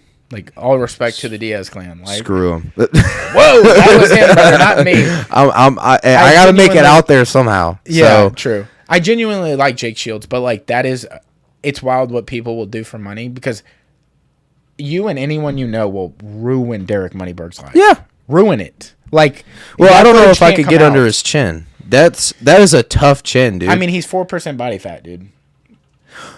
The crazy thing is, whoever his cameraman is, I will have to say they should deserve a raise, because you could obviously, when he's sitting in that chair, like you could see the gut. Yeah. All right. But he's got like the weirdest, veiniest arms and legs. He's just well, I mean, to support that build, like he's got to have big calves, but. The arms. Like, I'm like, golly, how do you even get that? Like, I want to say he's on something, but just the head, the build, it's so unattainable for anybody. He looks like he just, like, dry scoops pump products before every podcast, and he also looks like he's just, like, been binge eating spaghetti for his whole life. I would say spaghetti. I would say more like it's like a pasta build. Yeah, he has a pasta body. Well, it's a Not very that I have a great body. It's a very much like beers or carbs kind of. Yeah. Beer is a carb kind of thought process. He looks like you would touch him and he'd be hard as a rock, even with a big belly. Like, I used to have an Uncle Harvey. Rest in peace, but like he had the biggest fucking belly I've ever seen him. He wasn't a big guy. It would be like if you had 50 more pounds, but it was just belly. Like, he was shaped, right? Yeah. But had a fucking belly, and the belly wasn't in shape, but it felt like steel. Like you could touch it, and it was rock. He wasn't flexing. You could catch him off guard, and it was like a rock. That's how Moneyberg to me looks. Like, he reminds me of Uncle Harvey's build. Like, it was a wild. And here's the crazy thing: his face card. There's a influencer out there. He's kind of like a exercise scientist, and I think his name is Mike. Mike Edgertel. They look so similar. Yes. It's crazy. Yeah. And when I first discovered Moneyberg, I was looking at him and I was like, "Wait a minute, this dude is he wearing a wig right now? Yeah. Or no, that's not a wig. He's balding. Yeah. Or he's not balding. He's got a hairline, but it doesn't look like a hairline. And it's, to me, what really throws me off is just the nose, the chins, the gut, and then the videos I've seen of him training. Yeah. He's wearing socks. It is weird. Like, he doesn't exactly come across in any of these videos like, it doesn't look like these are before videos. This looks like current. Like, right now, this is how he's a black belt training. Yeah. There's no way that's true. Just like the thing, like what he's wearing, he's forcing everybody to wear these fucking rash guards. Like, they're not even rash guards. They're shirts. Are they? Yeah, I think they're just shirts. I thought they're rash guards. I could have sworn he's just making everybody wear like a Moneyberg shirt. Well, I'm pretty sure they're rash guards because like they're all skin tight. Oh, they're actual rash guards? Yeah, I'm pretty sure. Okay. I thought he was making everybody wear like a Moneyberg shirt with like the weird gold circle emblem. Yeah, no, I mean that's him on those, and that is rash guards. But just for the lore of it, it'd be kind of sick to get one. But I also wouldn't want to wear it because it's like it'd just be funny to like hang up or something. Yeah, like, absolutely. I'm from the fucking school of Moneyberg or some shit. Yeah, that would. I think. Hopefully, Craig can pull it off, but. Get him and fucking Gabby or something. Just get like Gabby versus Moneyberg, or you could even, get some. There's so many fun. Who's like a good delusional jiu-jitsu guy? I mean, Moneyberg obviously, but to go against him. Oh, Like a good delusional personality. Like Craig is obviously a mastermind, so you know he's not delusional. No, That's just part of the character. He would have fun with him. You would have to get somebody that's okay. Dude. Not jiu-jitsu, but just to throw it out there. I hope he's still alive. Steven Seagal. Bro, you can have. Is he still alive? That's a good question. That's a great question. I don't know. Like the last I heard, he did that cop show. Or like even the interviews like at the UFC. Those are like the last times I remember seeing him. I think the last time I saw him was like 2012. Yeah, it's been a long time. It's been 13 years. He's out of the limelight for sure. That's basically who Moneyberg was, mirroring like his personality. Well, except Moneyberg's like a billionaire or whatever he is. And I'm not even certain of that. Like I'm sure he has a lot of money. There's got to be something behind that, but it's like I don't know where he's getting the money from. Because I know he sells courses, but if you look at his YouTube is like, I can't remember if it's like 100 something thousand or if it's like 400 something thousand. But his views on his reels are like 400 people have seen this, not 400,000 or 100,000 or thousands. It's like some of our reels on YouTube have more followers or watches than his, and like his have fucking celebrities in them. Yeah, like he's Henry got Cejudo or fucking Jake Gilbert Shields. Burns. Yeah, and kind of almost that same racket with Ali Aziz. Yeah, that agent that agents for the whole Eagle or Fly Eagle fight team with Khabib, Islam, a bunch of people, and like Cejudo's a part of it, and so is Gaethje. So I think it's like kind of that same pact, almost in a way. And I mean that's like the thing, like with those are like kind of bigger fight teams. Like you always have like a big investor, like a big kind of budget guy that will just dump money into it. And I honestly think they just dump money into it because it might even come off as like a tax write-off in a way. Oh, maybe. I also feel like he must have like an NDA for people. Oh, absolutely. So if they're on the podcast, they can't say like they're getting paid. They can't say bad shit about him for like years or something. Yeah.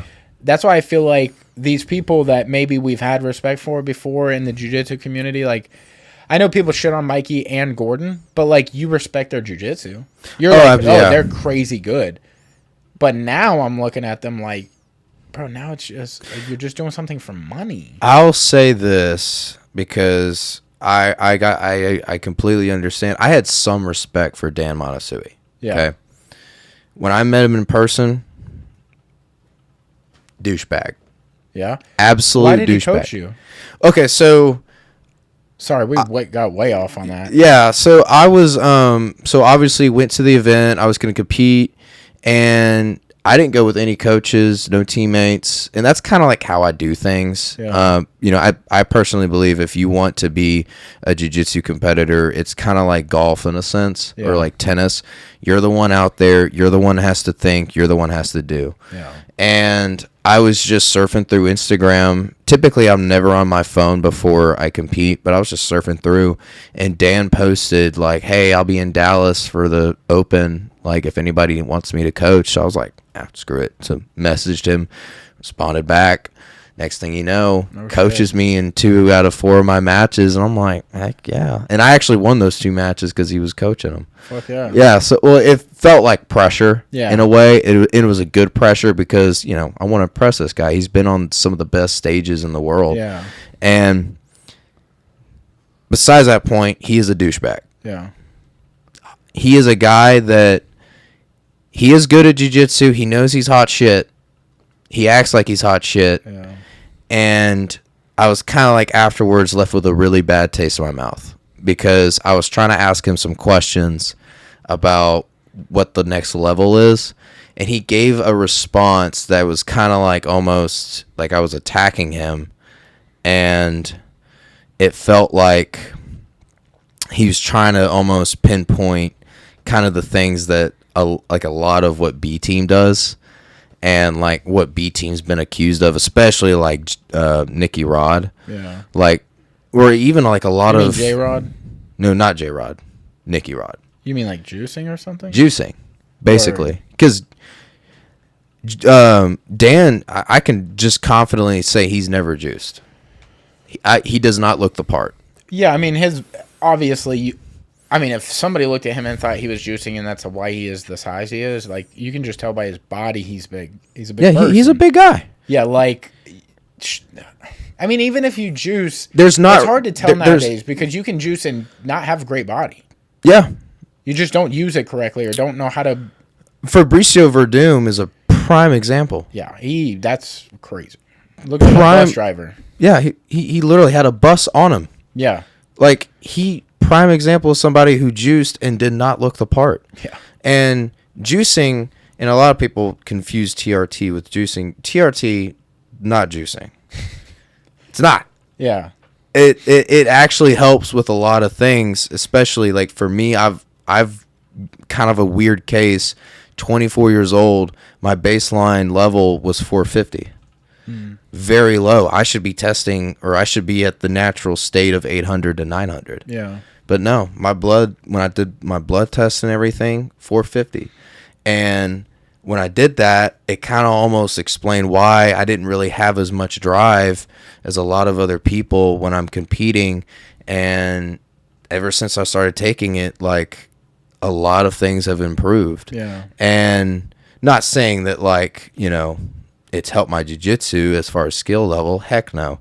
It's just helped my kind of almost, you know, that will and, like, testament to keep going in a match. Because when you're on bottom and you're getting smashed, you get tired so easily, like, from even doing nothing. Yeah. So you're just like, oh. Ever since I started doing that, now I feel that drive and that second kind of kick. And I felt like he was attacking that. I didn't even tell him I was, but I felt like he was just kind of attacking it. And he was like, there's no shortcuts. And, you know, you just got to...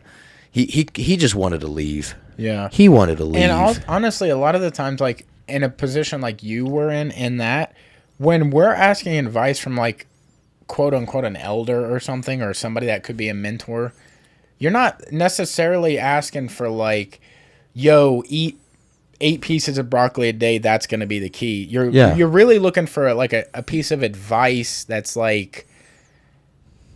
I say this a lot on the podcast, but I was teaching this kid, and he wasn't getting something, which was fine. I'm not, like, on him about, like, not getting it. But I was like, I think this is what you're doing wrong, and this would be, like, more the thing. And he's like, I guess time takes time.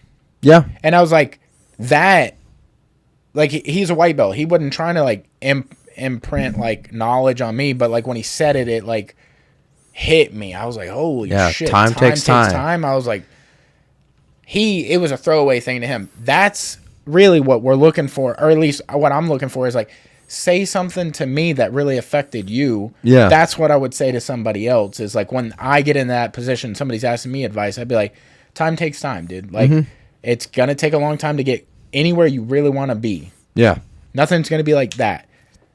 That's more of like, but like people will be like, oh, don't do 50-50. Don't do da. It's like everybody's game's so different. Like maybe 50-50 don't work for you, or maybe like fucking K-guard or like whatever it is like someone's specialty, or like Rich does like spider real well. Like maybe that's great for him. Yeah. I can't give that advice to like a fucking another person maybe, because maybe their body's not built like that and it can't do that movement.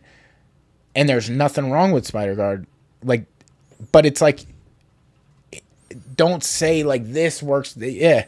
Just give advice that would be like overall generally really good for somebody to hear. It's like, I think the whole willpower and discipline, like, or it's motivation and discipline. It's like you shouldn't have to be motivated. You should just have the discipline. Yeah, that is true. Sometimes you don't, and you should just stick to the discipline. But that's hard to implement. Yeah, it's like, well, this sport really, I think, just naturally teaches that discipline. Now, depending, I think, on your coach. Yeah, that's the main thing is whoever your coach is and whoever or whatever the gym is and like what kind of brand, because, you know, you've got a lot of like check mats out there And, you know, I've made recently some connections. It took me a while to even like meet these people, but over at Checkmate Daphne, great people over there.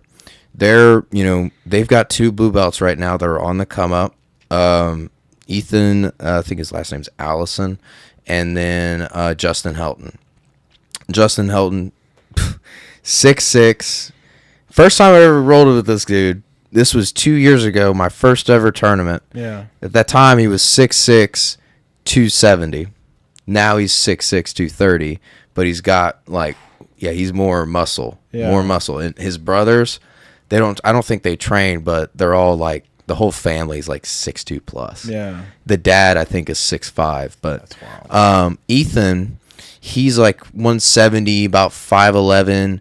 I think he typically competes. Like, he'll cut down to like 150 or whatever for tournaments. And that dude is scrappy. I mean, not even just scrappy, but like flowing.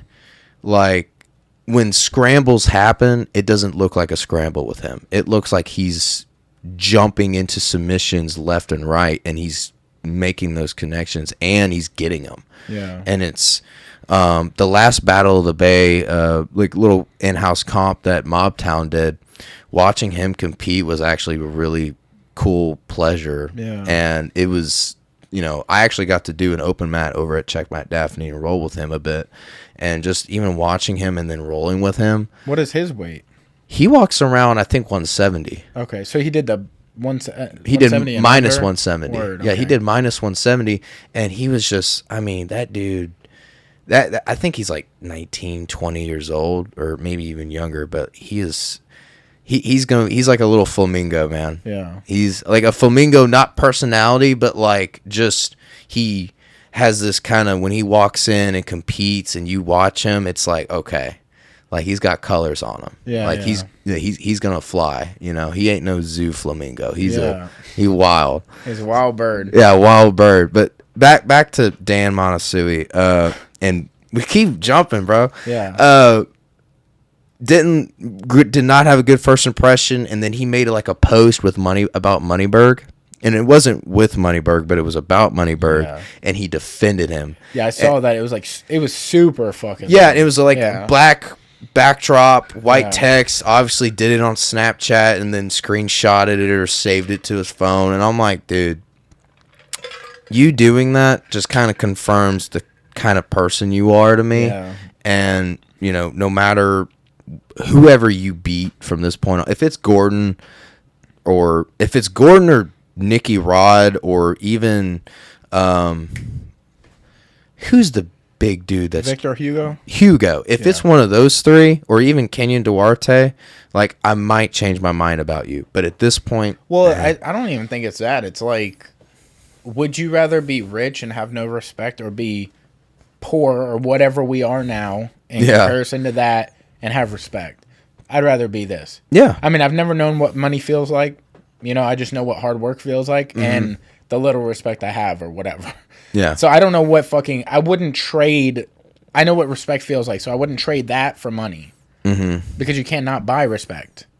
I mean, you can, like, buy Moneyberg's respect, I guess, or get bought or whatever, you know what I'm saying? Yeah, like, get you can bought. be in that, but it's like, I know we've been jumping all around, which is fine, but I wanted to get into, like, island fights and how well your team did. Like, they went undefeated. Oh, yeah. Which, I mean, seems to be a normal occurrence for them at, like, island fights.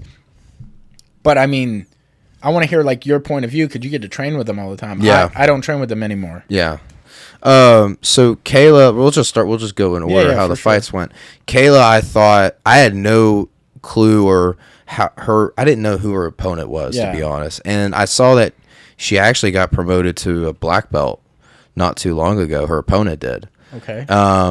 So, you know, I thought it was a brown. So I was just like, okay, whatever. Yeah. You know, belt color doesn't matter when you're getting. Because what is Kayla now? She's purple. Okay. I think she's got maybe a couple of stripes, but I always say, like, belt color doesn't matter when you're getting punched in the face. Yeah. So, she went in there and, like, I think the other girl just wanted to stand and bang, and it's like, soon as she was kind of throwing slow too, Yeah. And I was like, all right, maybe she's warming up. And then Kayla took her down. Oh. And as soon as I think after she got mount again, or it was maybe even Keisa Katami, towards the end, like the second time, and after about 3 seconds, I thought the ref should have stopped it. Yeah, yeah. Just to protect her opponent. And, like, good job, Kayla. I actually don't train with her as much. Yeah. She trains a lot with, like, Garrett and some of the other females we have there. We're starting to get more... You just looped Garrett into the females. You're like, Garrett and the other females? Hey, I know Garrett, brother. I know you're a guy. He might not know, so you might need to show him something. I don't know, but y'all figure that out. Well, I mean, they roll a lot together. Yeah, they yeah. roll a lot together. And I could even throw Trip Cook in there as well. You know, because a lot of the smaller guys, she trains with them. Yeah, I feel like if they're under a certain weight, you just consider them a girl. You're like, if you're not over 170, you're a girl to me. That's how that just sounded. I mean, like... So, Garrett, you are a girl to him. Garrett, you're not a girl to me. No, you're not a girl. Anyway, Kayla, you know, she did a great job. Got in there, got out. It was awesome. Yeah. That one was awesome. Cam, watching Cam's fight, I love Cam, and I'm gonna speak honest here.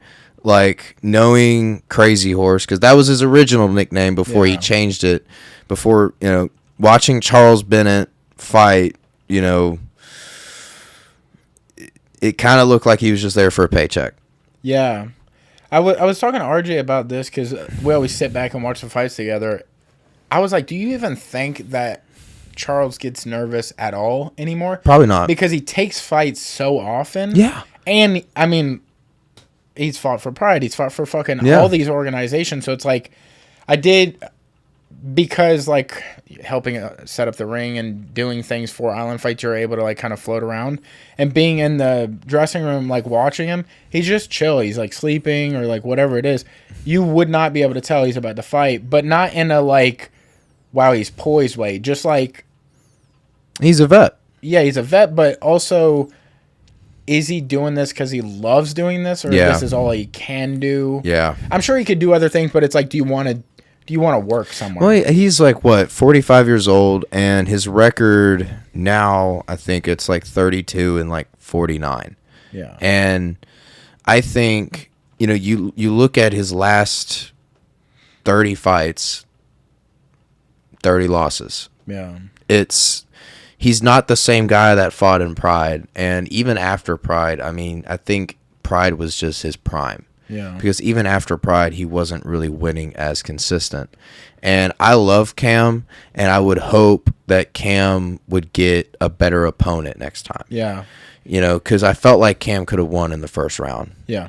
And he had his back in the first round. For sure, but I do also appreciate that, one, I don't know Cam's game plan going into that, but I feel like something to do with it, the way that he was moving, one was being patient, but something else was like just feeling the moment in front of somebody you've seen before, not and like, admired, probably. Because like how often, and I told this to him, like we were watching Gunther's fight, but like sitting next to him, I was like, how often do you have a storyline going into these fights, or like that, you know, the person? A lot of times, like asking Colin, like, who's your next opponent? You're like, he's like, I can't remember the kid's name. No disrespect to him, but it's like, I don't know who it is. Yeah.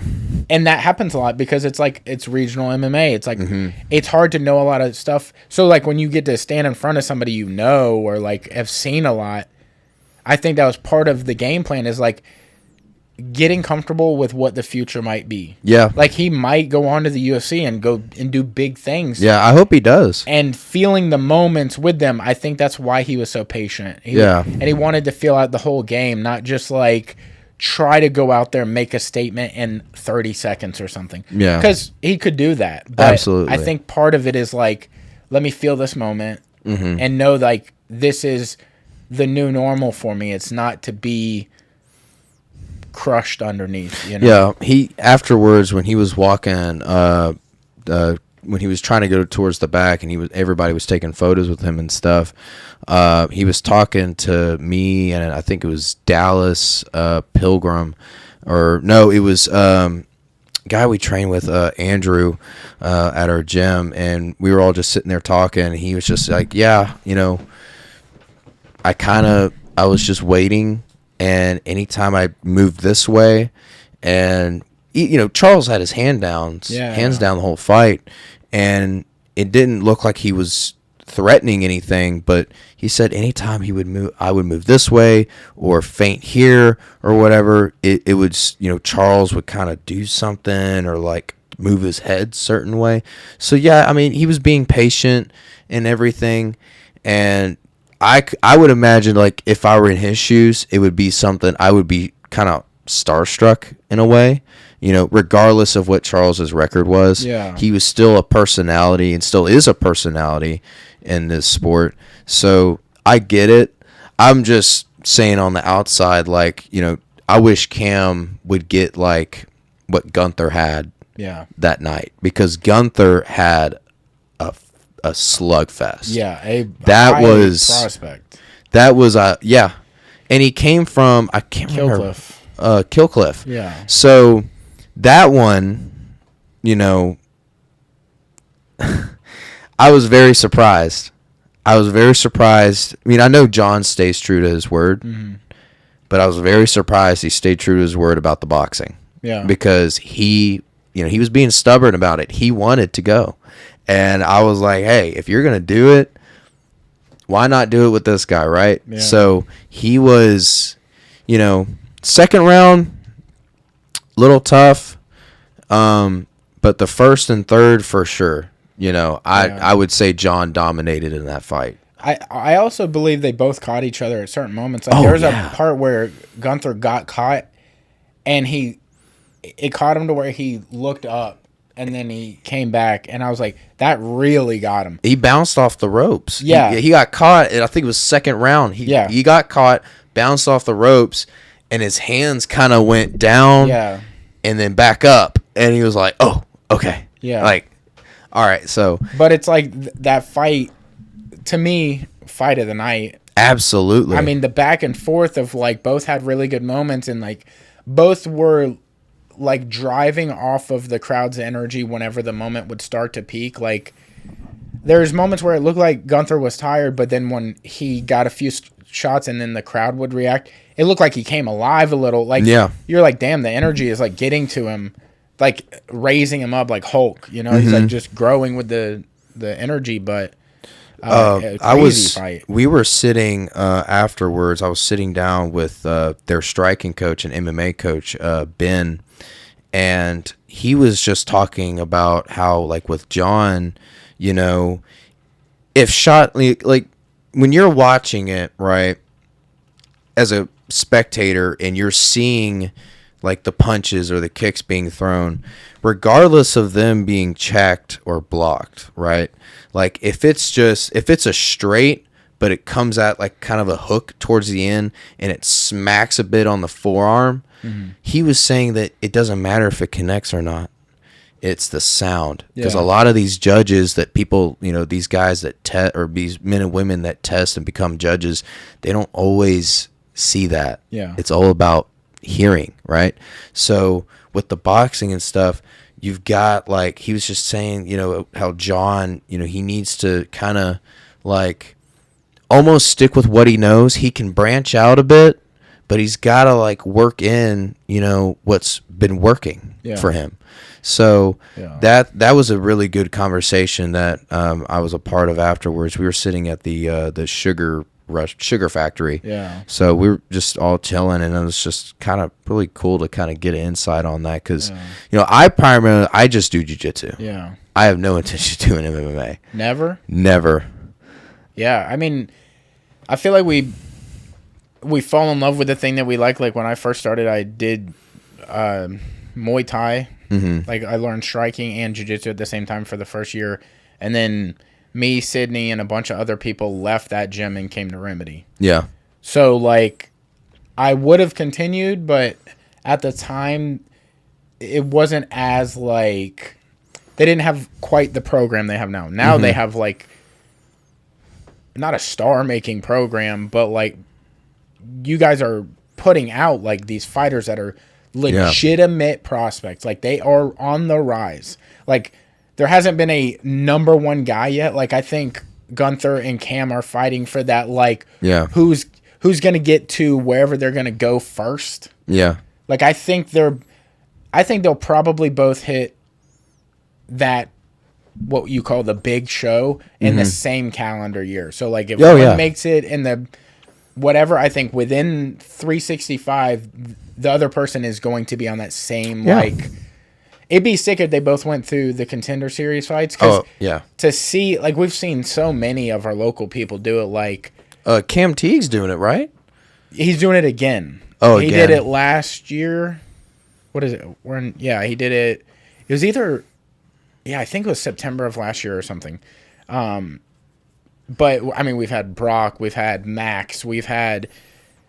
Did SD go through that or did he? No, I think he was just scouted and signed. I can't remember. Brandon Davis, fucking, there, Tyler Hill. So many people have gone to it.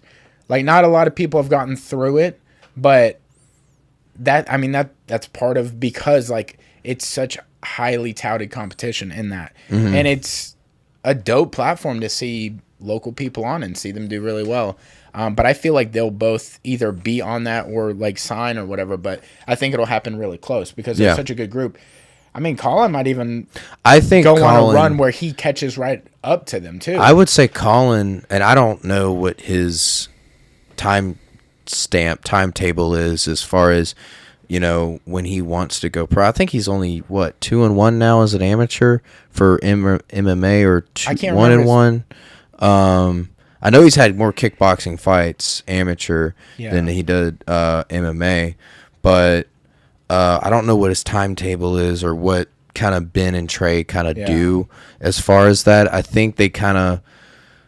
I think generally speaking, for the local amateurs, what tends to be like the rule of thumb is like you'll get about 12 to 14 max amateur fights. It seems like it seems like right around that ballpark, you really get to see like, am I gonna go to the next level, or if I'm just gonna stay amateur, or I'm just gonna stop and just train like a hobbyist or whatnot. But what I think they do a really good job with Colin is like keeping him busy. Also, it's really good to keep somebody busy when they're learning and developing and growing as like their body grows into the sport, because like Gunther's old enough that like his body is his body. Cam is as well, but like I've seen his body from like, I know it sounds really weird. I hear it in my head coming out that it sounds like really weird that I say things about these younger dudes' bodies. But it's like I've seen these when they were kids. Yeah. Like I met Cam when he was 14, 15, something like that. So he's a child. Yeah. And I've seen him become the adult he is now. Same thing with Colin. I think I met him when he was 15. Sounds like I'm on a forum looking for like younger boys. I am not. It sounds like that. It really does. Look, I watch a lot of documentaries, so I'm in my head. I'm like, wow, this is gonna sound crazy, but like you see Colin go from like this 15-year-old kid to like he could be a fucking model now. Like his body is shaped like a MMA star now. Yeah, you know what I'm saying? Like he's growing into that. He's got that hybrid athlete model. Yes, he's got that Luke Hopkins effect. Yeah, so you're seeing like that develop, and I feel like my point there was like, it's perfect to instill the consistency of the competition and how it's raising. And the last dude he did Muay Thai with, like that match, or kickboxing, great competition because the dude was really good. Yeah. So it's like good to have the progress as your body's growing into the strength and the size and everything it's going to be, because he's not going to fight 135 for the rest of his life. He is growing. No. He'll probably, I think his next one's going to probably do like 145 maybe. I think like his career will probably be at 145. I don't know. I haven't asked him about that, but I assume that's where he'll end up, or maybe 55 if he gets much bigger. I think Colin would be a nasty 155er. Dude, if you really like set in with, because you wouldn't have to cut that much and you'd be so used to the weight and moving around with it, bro. He would he's getting so clean with everything. Is what I'm loving. Like, oh yeah, and the last fight, like I also like the way he carries himself when he like the dude it doesn't was a seem legit like he gets challenger. hit. Yeah, It never seems like he gets hit with anything. and it's good that he's able to like. What I love about island fights is you can do anything on island fights. You can do boxing, kickboxing, you can do MMA, you can do like so many different high level things within. I mean, look at Devin. Like Devin is like the pinnacle of boxing. Yeah. In our local area, like that's on island fights, and then you got like Cam, Gunther, like Colin. You have all these other local guys like CJ Williams, like the Cornut guy. I know he's not local, but like you have these guys that are fighting local. Blake, is the last name Anthony? He was. I know there was a main event and it was Gunther, but he was a fight after that because of his opponent showed up. Or didn't show up. Trains out of Port City, right? Yes. Yeah. It's Blake Anthony, I think. I feel fucking terrible if that's not his last name, but that dude is 100% gonna make it to whatever show he wants to be on. Yeah. Like if he stays with it, nothing crazy happens. Like whatever. I don't want to say anything because that'd be weird. Bad luck. He's got a good body. He does, but he also body. Hey yo, hey yo, boss. But like you see, some people have that. God, it sounds strange that I talk about dudes like this, but it's like some people have a body where you're like, I know he's good at this. Yeah. And then some people, you're like, I think this dude's gonna be good at this, and then they like move like a robot, and they're like, yeah, because they've got that kind of like just only functional. Yeah, they're super stiff. They look like they'd be like that. Like to me, because I never saw you compete or anything, you looked like you'd be stiff. Oh yeah. But you don't compete like that. You know what I'm saying? Yeah. It's hard to tell because in the sport, it's hard to assume anything about anybody because you roll with so many people. You're like, dude, the more you roll with people, the less you assume about how good they are when you just see them physically. Mm-hmm. You're like, this dude could fucking rip my leg off, or he could just be nothing, or he could be fucking whatever. He could be a scientist, or like, it's hard to tell like anything about in jiu-jitsu, but moving along with like the whole jiu-jitsu talk, like you do, the first time I saw you compete was against Colton, which is like one of the dudes that trains at our gym. Yeah. And that dude's really good. He got his blue belt, I think, from Gio Martinez. Oh, okay.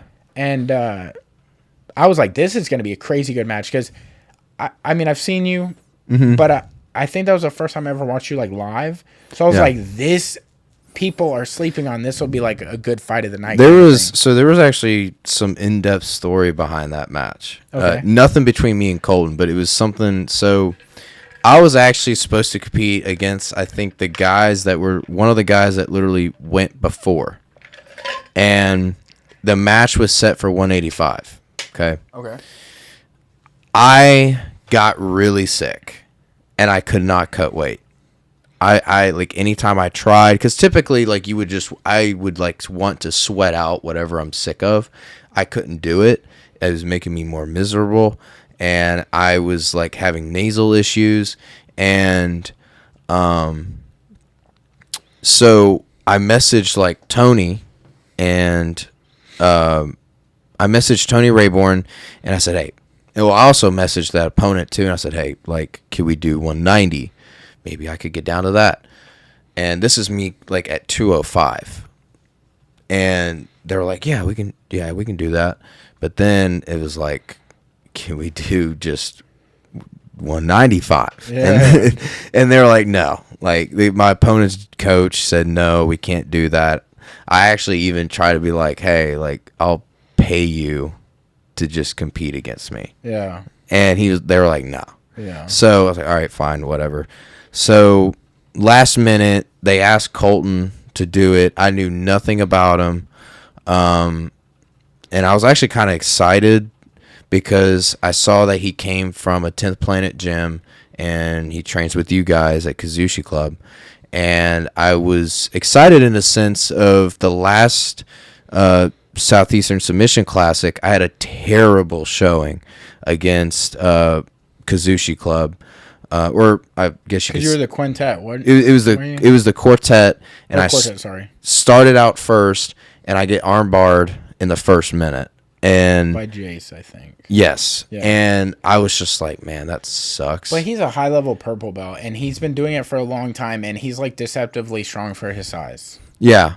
So. And I was still a white belt at the time. This is me coming from getting second place to him before. We had an in-house tournament, and I lost to him as well. So yeah, I was still, very much, still very much a white belt at that time, and I was like, sort of starting to crack into, competing in more blue belt brackets.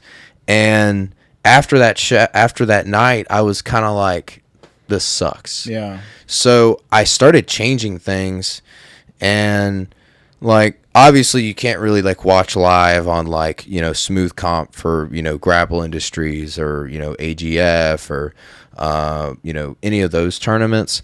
So what I did was I actually started competing in more blue belt brackets, and anytime I would travel. So I think in between that, I think that one was February, and then the last one when I was competing against Colton was April.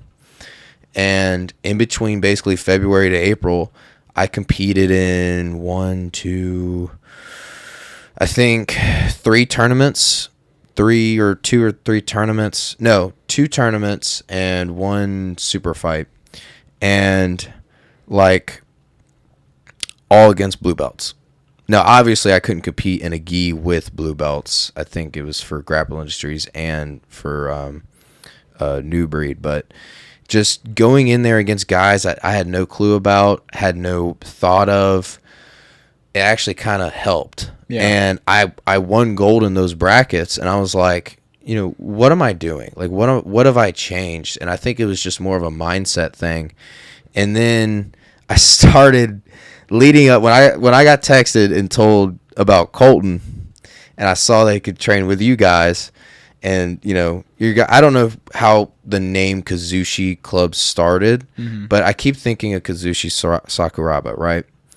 So I watched this documentary of the Gracie Hunter, and in my mind, I started thinking, I'll just become the 10th Planet Hunter. I'll just go after every Kazushi Club guy now. Yeah. Like, you beat me once, like, fool me once, shame on you. Fool me twice, shame on me. So I was like, I'm not gonna lose to this guy. Yeah. And I'm not gonna lie, Pat Daywalker reffing that match, I stalled a bit. Yeah. If I can stall a little bit, I will. And that's just me because I'm very much a critical thinker in the moment. If I don't know if my game plan messes up just a little bit, I have to kind of almost fully reset. Yeah. While still, also he was wanting to attack the legs. Yeah. In that little guard spot, I did not want him at all getting to that extended left leg. Yeah. At all. Which he actually did, and that was because I was thinking about toe hold, and I went to grab it, then he grabbed my leg. I was like, crap. And that's when you guys were like, oh, he's got the leg. He's going to go 411. And I was like, I don't think I've ever pulled so hard on somebody's head because, we rotated and I was able to get that upper body connection. And then I was like, man, you ain't grad. Like, I figured forward my legs a bit and he couldn't pull it. He couldn't pull my left leg out. So I was, hey, if I can rotate up and get out of this, perfect. And then we had like a little scramble transition where I got to his back. And, right after that, they, I guess, ref decision, got me the win. Yeah. And yeah, ever since that, I think I've competed now. What was that? April. So I've competed in 2 in June, and then I've competed 1 this month already, and then I've got. Yeah, Mobtown coming up, right? Mobtown August 2nd, and then I've Battle of the Bay, and I got August 9th in Youngsville, Louisiana. Drake, I don't know if you know who Drake Pellegrin is. He's a black belt out there. He started his own little promotion, and I think it's kind of like an in-house one, but it's called Groundwork Submission Fighting, August 9th, Youngsville, Louisiana. I'm going against super fight against blue belt from one of his blue belts from his gym. And then August 30th, this will be a fun one. Garami Grappling, North Carolina, Fayetteville, me and John Kaler, tag team pit match. Entering a bracket, our team name, the Unnatural Predators. All right. We're both unnaturally predatory. That Whoa, yo, dude. That could have gone worse, bro. Whoa, that's a bad promo, but hey, we're both unnatural and we're not that kind of predator. Yeah. Anyway, check it out. We're gonna be posting all stuff about it. They've got some high level guys in that bracket teaming up, so excited about it. Their pit, on the other hand, is small compared to what we've seen at like CJI and at, like even AGF now has a pit. Yeah. They do a pit and it's actually smaller than what AGF has. I think it's quite literally 4 feet by 4 in the just small flat area. And then it's like, I think 40. That's like this room. Oh, like no, smaller. Than this? Like the flat part. Yeah. Smaller. Oh no, I know, but I'm saying like you probably do the pit in this whole room, like with the walls and everything. That's crazy. Yeah, it's small, and we're doing a tag team, and then the intention is to actually do some jiu-jitsu stuff. Yeah, but the rule set, I was reading up on these rules. It's crazy. I could throw them out of the pit. Oh really? And we can roll outside of the pit. What the fuck? Yeah, so like basically imagine like Royal Rumble except with 80cc rules. Yeah. So like I could throw you out, right? Like if I have a guillotine and like you try to stack me up on the top, I could theoretically like suplex you out, or like we could roll back, you would land on your back on the floor, maybe even concrete floor, and I would have like a mounted guillotine. So once they go out, you just continue? Yes. Okay. I thought when you said Royal Rumble, I thought you meant like once they go over the top, they're done. Well, I thought that too. You mean like battle in the arena or some shit? Yeah, it's yeah, crazy rule set. That like is... I was watching some of because this is their 4th time doing it. Garami, it's like a gym out of North Carolina. They have videos on their Instagram where like some of the matches, like there was like guys throwing a dude out, like a dude just threw another guy out, and there's no weight classes, and this guy was like 6'5", 280, going against a 5'5", 140er. Like imagine Derek Moneyberg picking up Garrett, poor little old Garrett, get out of here, throwing him out of the. And I like it looked like it was just the end of that, and then the other guy from his team jumped in, and like they went at it. Yeah. So I thought the rule set's kind of weird. It's weird, but it's also basically anything goes. Yeah. So that's August 30th, and then let's see, October 11th, or not October 11th, September 6th. I'm doing Fuji in Orange Beach. Okay. I'll be at that one, and then I won't be doing the next Southeastern Submission Classic. September 13th. September 13th. I won't be doing that one, but I will be there for that one. Okay. Definitely going to be supporting those that are going to be competing. Going to be helping the people at our gym. Definitely also going to be making sure the brand's represented. Lifestyle Experiment. Use code JU1C3D10 at checkout for 10% off. That's my code, by the way. Juiced 10. So, but yeah, I'm going to be helping the people out for that. And then October 11th, I'm going to be doing the AGF Pro bracket in Foley. And then, I think I'm doing Naga late October in Tampa to get ready for 80cc in Orlando. Nice. They're doing an open on Friday, and then Saturday is the trials. So they're going to start the trials in Orlando, yeah. Yeah, That's the day sick. after. So Are you doing the open and then trying for the trials? no. Okay. I'm just going to do the open, and then I'm going to stay and watch the trials. Word. So Do you have a game plan for, like, do you want to do the trials 1 year? I think because next year is going to be all trials. Yeah. Plus, like, I think it coincides, like, along with, like, IBJJF's stuff, too. And then at the end of the year, they do the whole championship. My plan is for next year, is to cross-train at Pedigo, cross-train at, like, a lot of those higher-level gyms, visit for a week, maybe even 2 weeks. Yeah. And to kind of,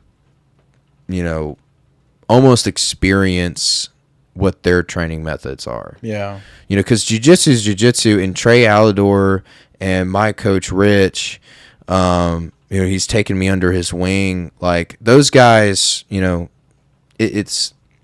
pretty much do everything. Everybody does everything.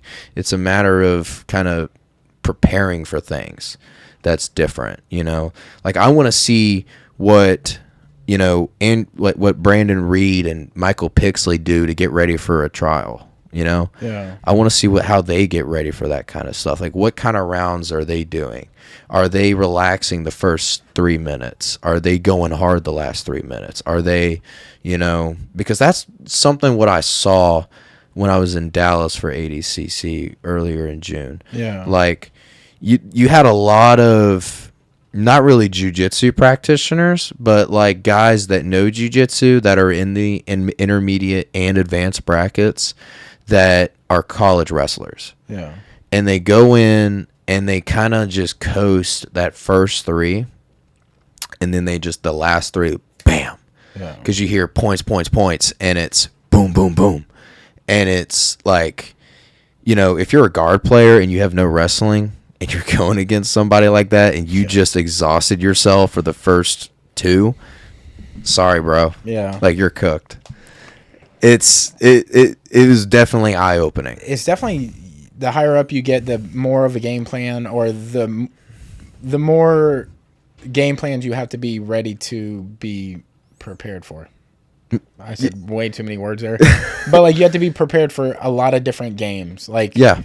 So if a game is not going your way, you have to be able to, like, go against somebody that's a submission artist or a point player, or, like, you have to be able to not be frustrated with everyone's game, because some people are hunting for submissions. Oh, yeah. Some people are acting like they are, but they're really just trying to outpoint you. Mm-hmm. And it's, like, hard to decipher that and not just get, like, super frustrated that people are just riding a match out or something like that. Mm-hmm. But, yeah, I mean, dude, you got a super busy schedule coming up. It's if I was like Dan and I was giving advice, that would have been one of the things, is like consistency. Yeah. Because like that's one of the biggest hindrance in anybody's jiu-jitsu career, is like, if you're not consistent, you can either fall out of love with it, or you can be injured easier because you're away from it, and then you come back and get injured, and then you got to be away further. But consistency kind of clears up, minus like crazy occurrences, but like can clear up some of those like things. Like, if you love it and you can be consistent, like, success will come, because just days after days stacking them and just getting better, it, like, you won't get worse at jiu-jitsu by doing it more. Right. Some of the best advice I got, and it was when I was up in Chicago. We were actually traveling down to Milwaukee. Rich's brother Brandon trains at a gym called Primal MKE. Well, Danilio Borovic, I don't know if you know who that is. Mm-hmm. So Danilio Borovic, I think he's like 33 years old, but back when Gordon Ryan and Craig Jones were purple belts, this dude was giving them, he beat them. Yeah. Well, I mean, they weren't the level they were then, but still, like, it's, he was a guy that was around. He was competing on like Fight to Win and the highest, like, in the world championships for IBJJF, and he's not a world champion, I don't think, but I didn't really ask, but he was a guy that was just around, and he's been on those stages and he's competed with the best. And some of the best advice I asked him, and I asked him about, like, how do you find the time to improve whenever you're in those in-between areas, or the in-between time when you're competing? You know, because my schedule, like, it's basically been almost once a month or even twice a month I'm competing. How do I find time in between those competitions to, like, hey, I've got 4 weeks or 5 weeks till this. How do I improve looking at the last thing I did? He said, well, just by looking. He's like, do you have, like, a video camera? Like, you've got your phone, but do you have, like, a phone, like, kind of tripod? Yeah. He's like, if they're not recording it and you can't get it, then, like, maybe you should just, like, start recording your own matches. Yeah, do film study. Yeah, like, watching film of your own matches is better, or almost better, like, for a lower belt than just watching the pros. Oh, for sure, because you get to see the holes you have. Yeah. He's like, if you were to just sit around and watch Gordon Ryan and then try to emulate Gordon Ryan, I mean, yeah, you might get better, but you got to understand there's intricacies to what Gordon Ryan is. If it's Gordon Ryan when he was going against, he said, what's the Brazilian dude's name? They did, like, a whole, I think it was back in 2020. Felipe Pena? Was that the one where, like, Gordon was wearing, like, the Goku short pants? That's Andre Gaval. Gaval. Yeah. He's like, if it's Gordon Ryan when he was going against, like, Andre Gaval, right? Like, what are you gonna pick up? You know, like, or, like, if it's Gordon Ryan versus Bo Nickel, right? Yeah. What are you gonna pick up? It's like, if you're watching your match and you go against a 30-year-old who's got 2 kids and trains jiu-jitsu 3 times a week and wants to compete to kind of, like, prove something to himself, right? And you lose to him, yeah, you're going to learn more from that than anything else. Yeah. So, and I was just kind of like, oh, okay, film studies. So I've recently started watching a lot of my past videos, more or less just my losses. Yeah. More than my wins, because my wins, it's like, typically I don't feel bad about it, or, like, I don't feel good. Like, I've never really felt bad about how I won, except maybe once or twice. But, you know, just watching how I've lost, and, like, what it really has come down to was just almost accepting a position. Once, in a lot of times, bad positions I shouldn't even accept. Like, if the guy is 250 pounds, don't accept north-south. Like, get away from that. Yeah. Like, don't try to, you know, don't let them smash you. What are you doing? Like, don't accept a knee on belly. Like, well, I've never really accepted a knee on belly, but you know what I mean. Just don't accept a position. Like, if you feel like your gas tank is out, keep going. Like, you're gonna get your breath back. You're not gonna die. Yeah. Now, recently, I felt like I've had to die because I've been going with Gunther, but still, you know, just those kind of little things that, you know, even, like, just technical things, just watching videos of it. Yeah. Drill it. He said, drill it, drill those techniques, drill those mess ups, and, you know, you're going to get better from it. So, yeah, for sure. I definitely feel like the more time you spend in the sport, like, the clearer certain things are that you, like, couldn't really see before, you know, like, things come into focus that just weren't a thing before, like nuances to, like, guard game and entries and, like, leaving yourself in vulnerable positions as you're, like, entering something, leaving your arm behind. Like, when you're a white belt, you let your limbs get separated from you real easy, or you, like, overextend and all your weight is leaning forward, and then it's easy to drag you, or like, you do things like that, and in your mind you feel like your game is not perfect, but you're like, you don't think you're that vulnerable, and then you'll be like, 1 year later you'll be like, damn, dude, I sucked. Oh yeah. Like, you just don't recognize it because all you know is all you know. Yeah. You don't know something. And it's crazy because I actually had a very similar conversation about, like, looking back at the past, and, like, I was talking to Rich, and because we were just, recently I felt like I've had this kind of like small, kind of not a plateau, but almost reset. Like ever since I got my blue belt, like after that night, I was just like, man, things have gotten harder. Yeah. I feel like there's pressure. I feel like there's this expectation. And he's just like, dude, like, I mean, look back to when you were competing at Grapple Industries, you know, in Tampa in April, like the week before you competed at Southeast Submission Classic.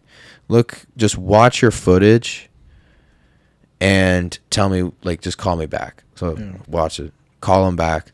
And I was like, yeah, I would have beaten me. He goes, yeah, and that you was already beating blue belts. Yeah. So what's the problem?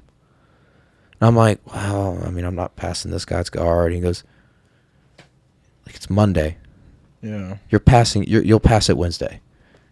Like you're, you know, I've kind of, not to really boast myself, but I felt like I've always, like this year, I felt like I've gotten better every day. Yeah.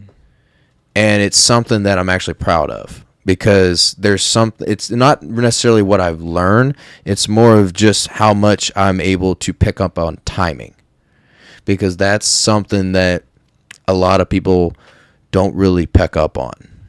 And people that I've actually trained with for years or have rolled with that have been training for years, like their timing might be still slow on things.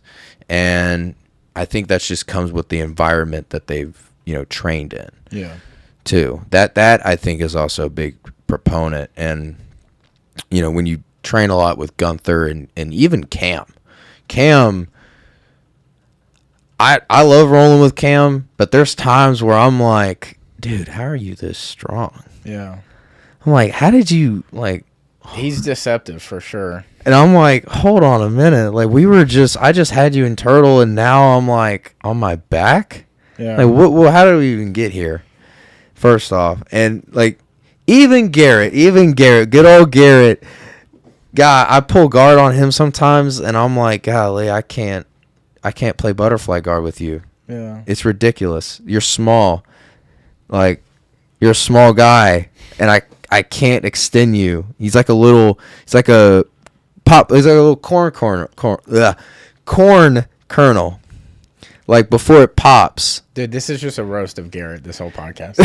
I love you, Garrett. It's like a little corn kernel that doesn't pop whenever you're popping popcorn, right? And it's hard. It's a hard little... Whoa, so Garrett's hard when he's on you? What the fuck? Yo! I'm just saying, like, he's compact in a sense that, like, he's... What the fuck?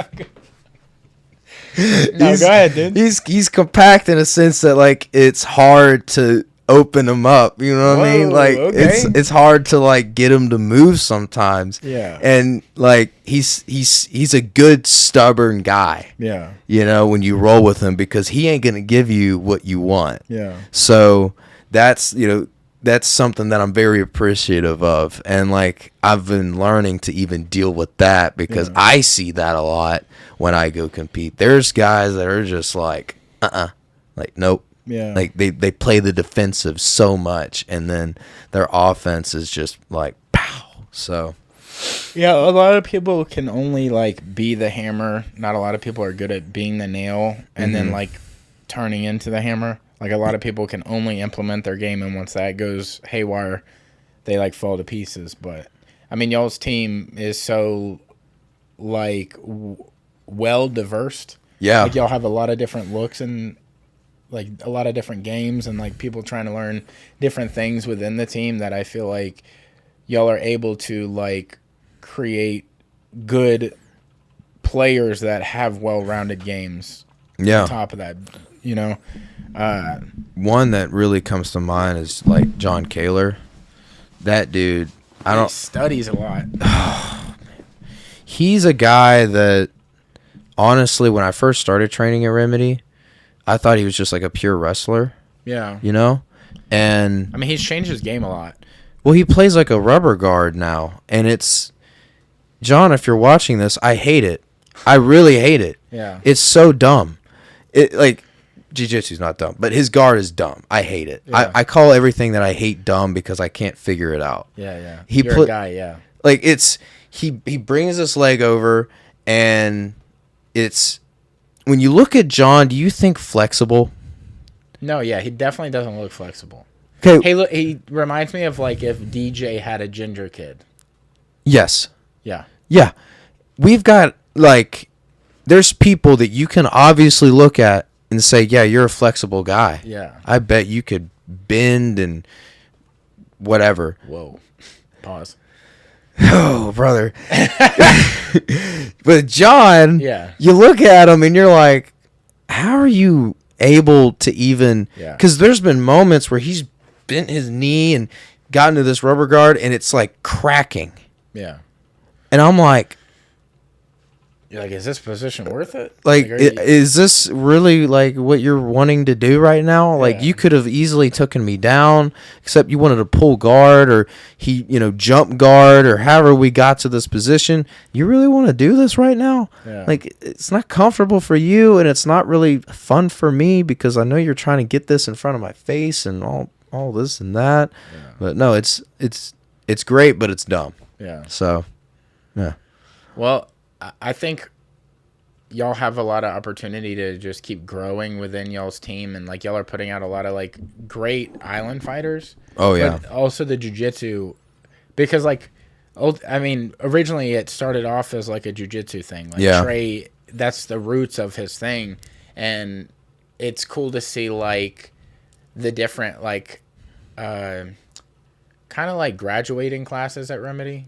Yeah. Like it's like crops of people rise at the same time, and then like they'll go on to do like whatever it is. Like they'll change from jiu-jitsu and go to MMA, and then like a new crop will come in, and like you see the kids growing up and then becoming like whatever they're gonna be. But yeah, it's cool to see. So the next one you're doing is the Battle of the Bay. Yeah, Battle of the Bay 2. I'm on the quintet team, Sour Patch Kids. Yeah, I saw the flyer for that. Like your flyer from the first one to the second one, drastic change. Like the picture they used for the first one. Yeah. I know you didn't look like that when you competed there, but it's like, it's you don't even look like the same guy poster to poster. So that photo from the first one, that was actually a photo taken from last year, and I've just kind of been using it because like it's just a good face card or whatever. And then like the newer one. It was whenever, Rich did the launch of the new series, the water series. So I was like, yeah, I'll just use this one. It's like more updated and I look better in it. And, yeah. But yeah, I guess like major change would have to be probably the hair. Yeah. And like recently the last Battle of the Bay with the blue leopard spots. Yeah, that was sick. Well, I'm actually doing another design soon. Oh, sick. Pink, black tiger stripes. Hell yeah. That's for the Battle of the Bay one? That's for the one this coming weekend, yeah. Hell yeah. I'm going to be doing that one probably morning of. Yeah. So I think that's cuz obviously we've got the MMA side of Remedy, and it started out as a jiu-jitsu gym, and it's kind of graduating. Everybody's, doing, either going into MMA or like kind of staying consistent with jiu-jitsu. And it's, for me, my goals, I want to be as high on the mountain as I can. And not talking about just at Remedy. I'm talking about in jiu-jitsu in general. Yeah. I want to compete in trials. I want to compete in, IBJJF Worlds, ADCC Championship. I want to be there. Yeah. I want to be there for all that. And I feel like, with as much popularity as Gunther and Cam and Colin and Kayla and Tig and, now Robbie, good old Robbie's starting to really catch on. I feel like with the jiu-jitsu side of Remedy, we need to have our Dennis Rodman. We need to have the X Factor. Yeah. We have to have the guy that cleans up the trash. Yeah. He's the garbage man. He gets stuff done, right?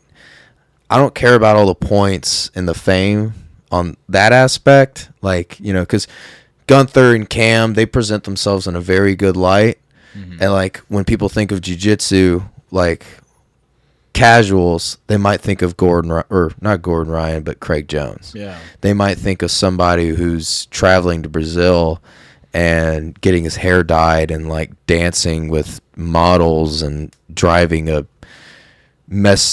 pink whatever he drove and stopping at a Buc-ee's in Alabama and like, you know, just wildness, right? So I'll stay who I am, but I'm also going to try to kind of coast off of that personality. Yeah, put a little flair out there. Yeah, like we need to have our Flamingo. We got to have our Dennis Rodman. And I think I'm trying to put myself into that position. Yeah. You know, I'm not saying I'm as good as them as like their jiu-jitsu. Cam and John run circles around me. Yeah. I'm not the best guy there is. I'm going to put myself in a position to make myself think that, and I'm going to try to go into those tournaments. I might lose first round, I might lose second round, but I'm trying to get myself out there. You know, I'm trying to get the experience so that, you know, instead of, you know, being 24, but maybe when I'm 27, 3 years more down the road. Like, a lot of people sometimes forget I'm only 2 years into the sport. Yeah. Like, when I'm 27, I want to be where people thought I was 3 years ago. Yeah. So that's kind of like the level and the intensity and the kind of mentality I'm trying to bring to it. So, yeah. Well, y'all are getting there, like pushing each other all the time and having like that high level. And Trey, of course, being like he's like a phenom, and like people don't know that or see that or like remember that, I guess. A lot of people don't remember it. Yeah, because he does not compete a lot, you know, but like he was one of the best purple belts, blue belts that the local area has ever seen. Like, he's super fucking good. But we got to get out of here. But is there anything you want to promote or anything before we get out of here? So shout out to a lifestyle experiment. Use my code. I said it earlier. Juiced, JU1C3D10. Use that at checkout for 10% off. We have two new We have two new kits out there right now. It's the USA kits. We have Black Ops, and then we have like a kind of red, white, and blue. It's kind of like a more amberish gold kind of color. Also, shout out to my sponsor, New Age Health and Wellness in Spanish Fort, Alabama. You know, they've got IV, peptides, TRT, all sorts of stuff for your health and for your needs. They also have some really trusted nurses and doctors that work there. Anytime they do blood tests, they really sit down with you and don't just talk about like, you know, hey, like we just took your blood, we'll, you know, get you on this. They actually sit down with you and tell you like, you need this in your system, or you need these vitamins. And, you know, this level, like for a while, I never took vitamin D. They started telling me I need to take vitamin D, and then these levels started changing, and get my blood redone soon. So shout out to my sponsors on that end. Shout out to Remedy, and then also stay tuned for Battle of the Bay 2. That's going to be August 2nd, this coming weekend. Watch my team, the Sour Patch Kids. Me and some ragtag blue belts got together, and we're going to go collect the rent. So, all right. Dude. Before we get out of here, I just want to shout out Johnny Mumbles at Sacred Grounds Tattoo Studio. If you need any sort of tattoo work done in the local area of Pensacola, Florida, his studio is located downtown, like right before the 3 Mile Bridge, and you get like an overlook if you ever go in their studio and check it out. Look at his portfolio on Instagram at Johnny Mumbles, and then the studios is at Sacred Grounds Tattoo Studio. Check it out. Get on the books. Also, a quick shout out to Good Flow Naturals. Check out the electrolytes. You should be able to DM them and get a tub. I don't know how many there are, but I know there's not like a ton, so get them while they last. It's only going to get bigger and bigger, the better and more we support it. So check them out. I can't thank you enough for coming on. Thank you for inviting me. I'm really grateful, man. It was awesome. Yeah, stoked to be able to have you on and just hear like more about the team and like get to know everybody. But we're getting out of here. We love you guys. We'll catch you later.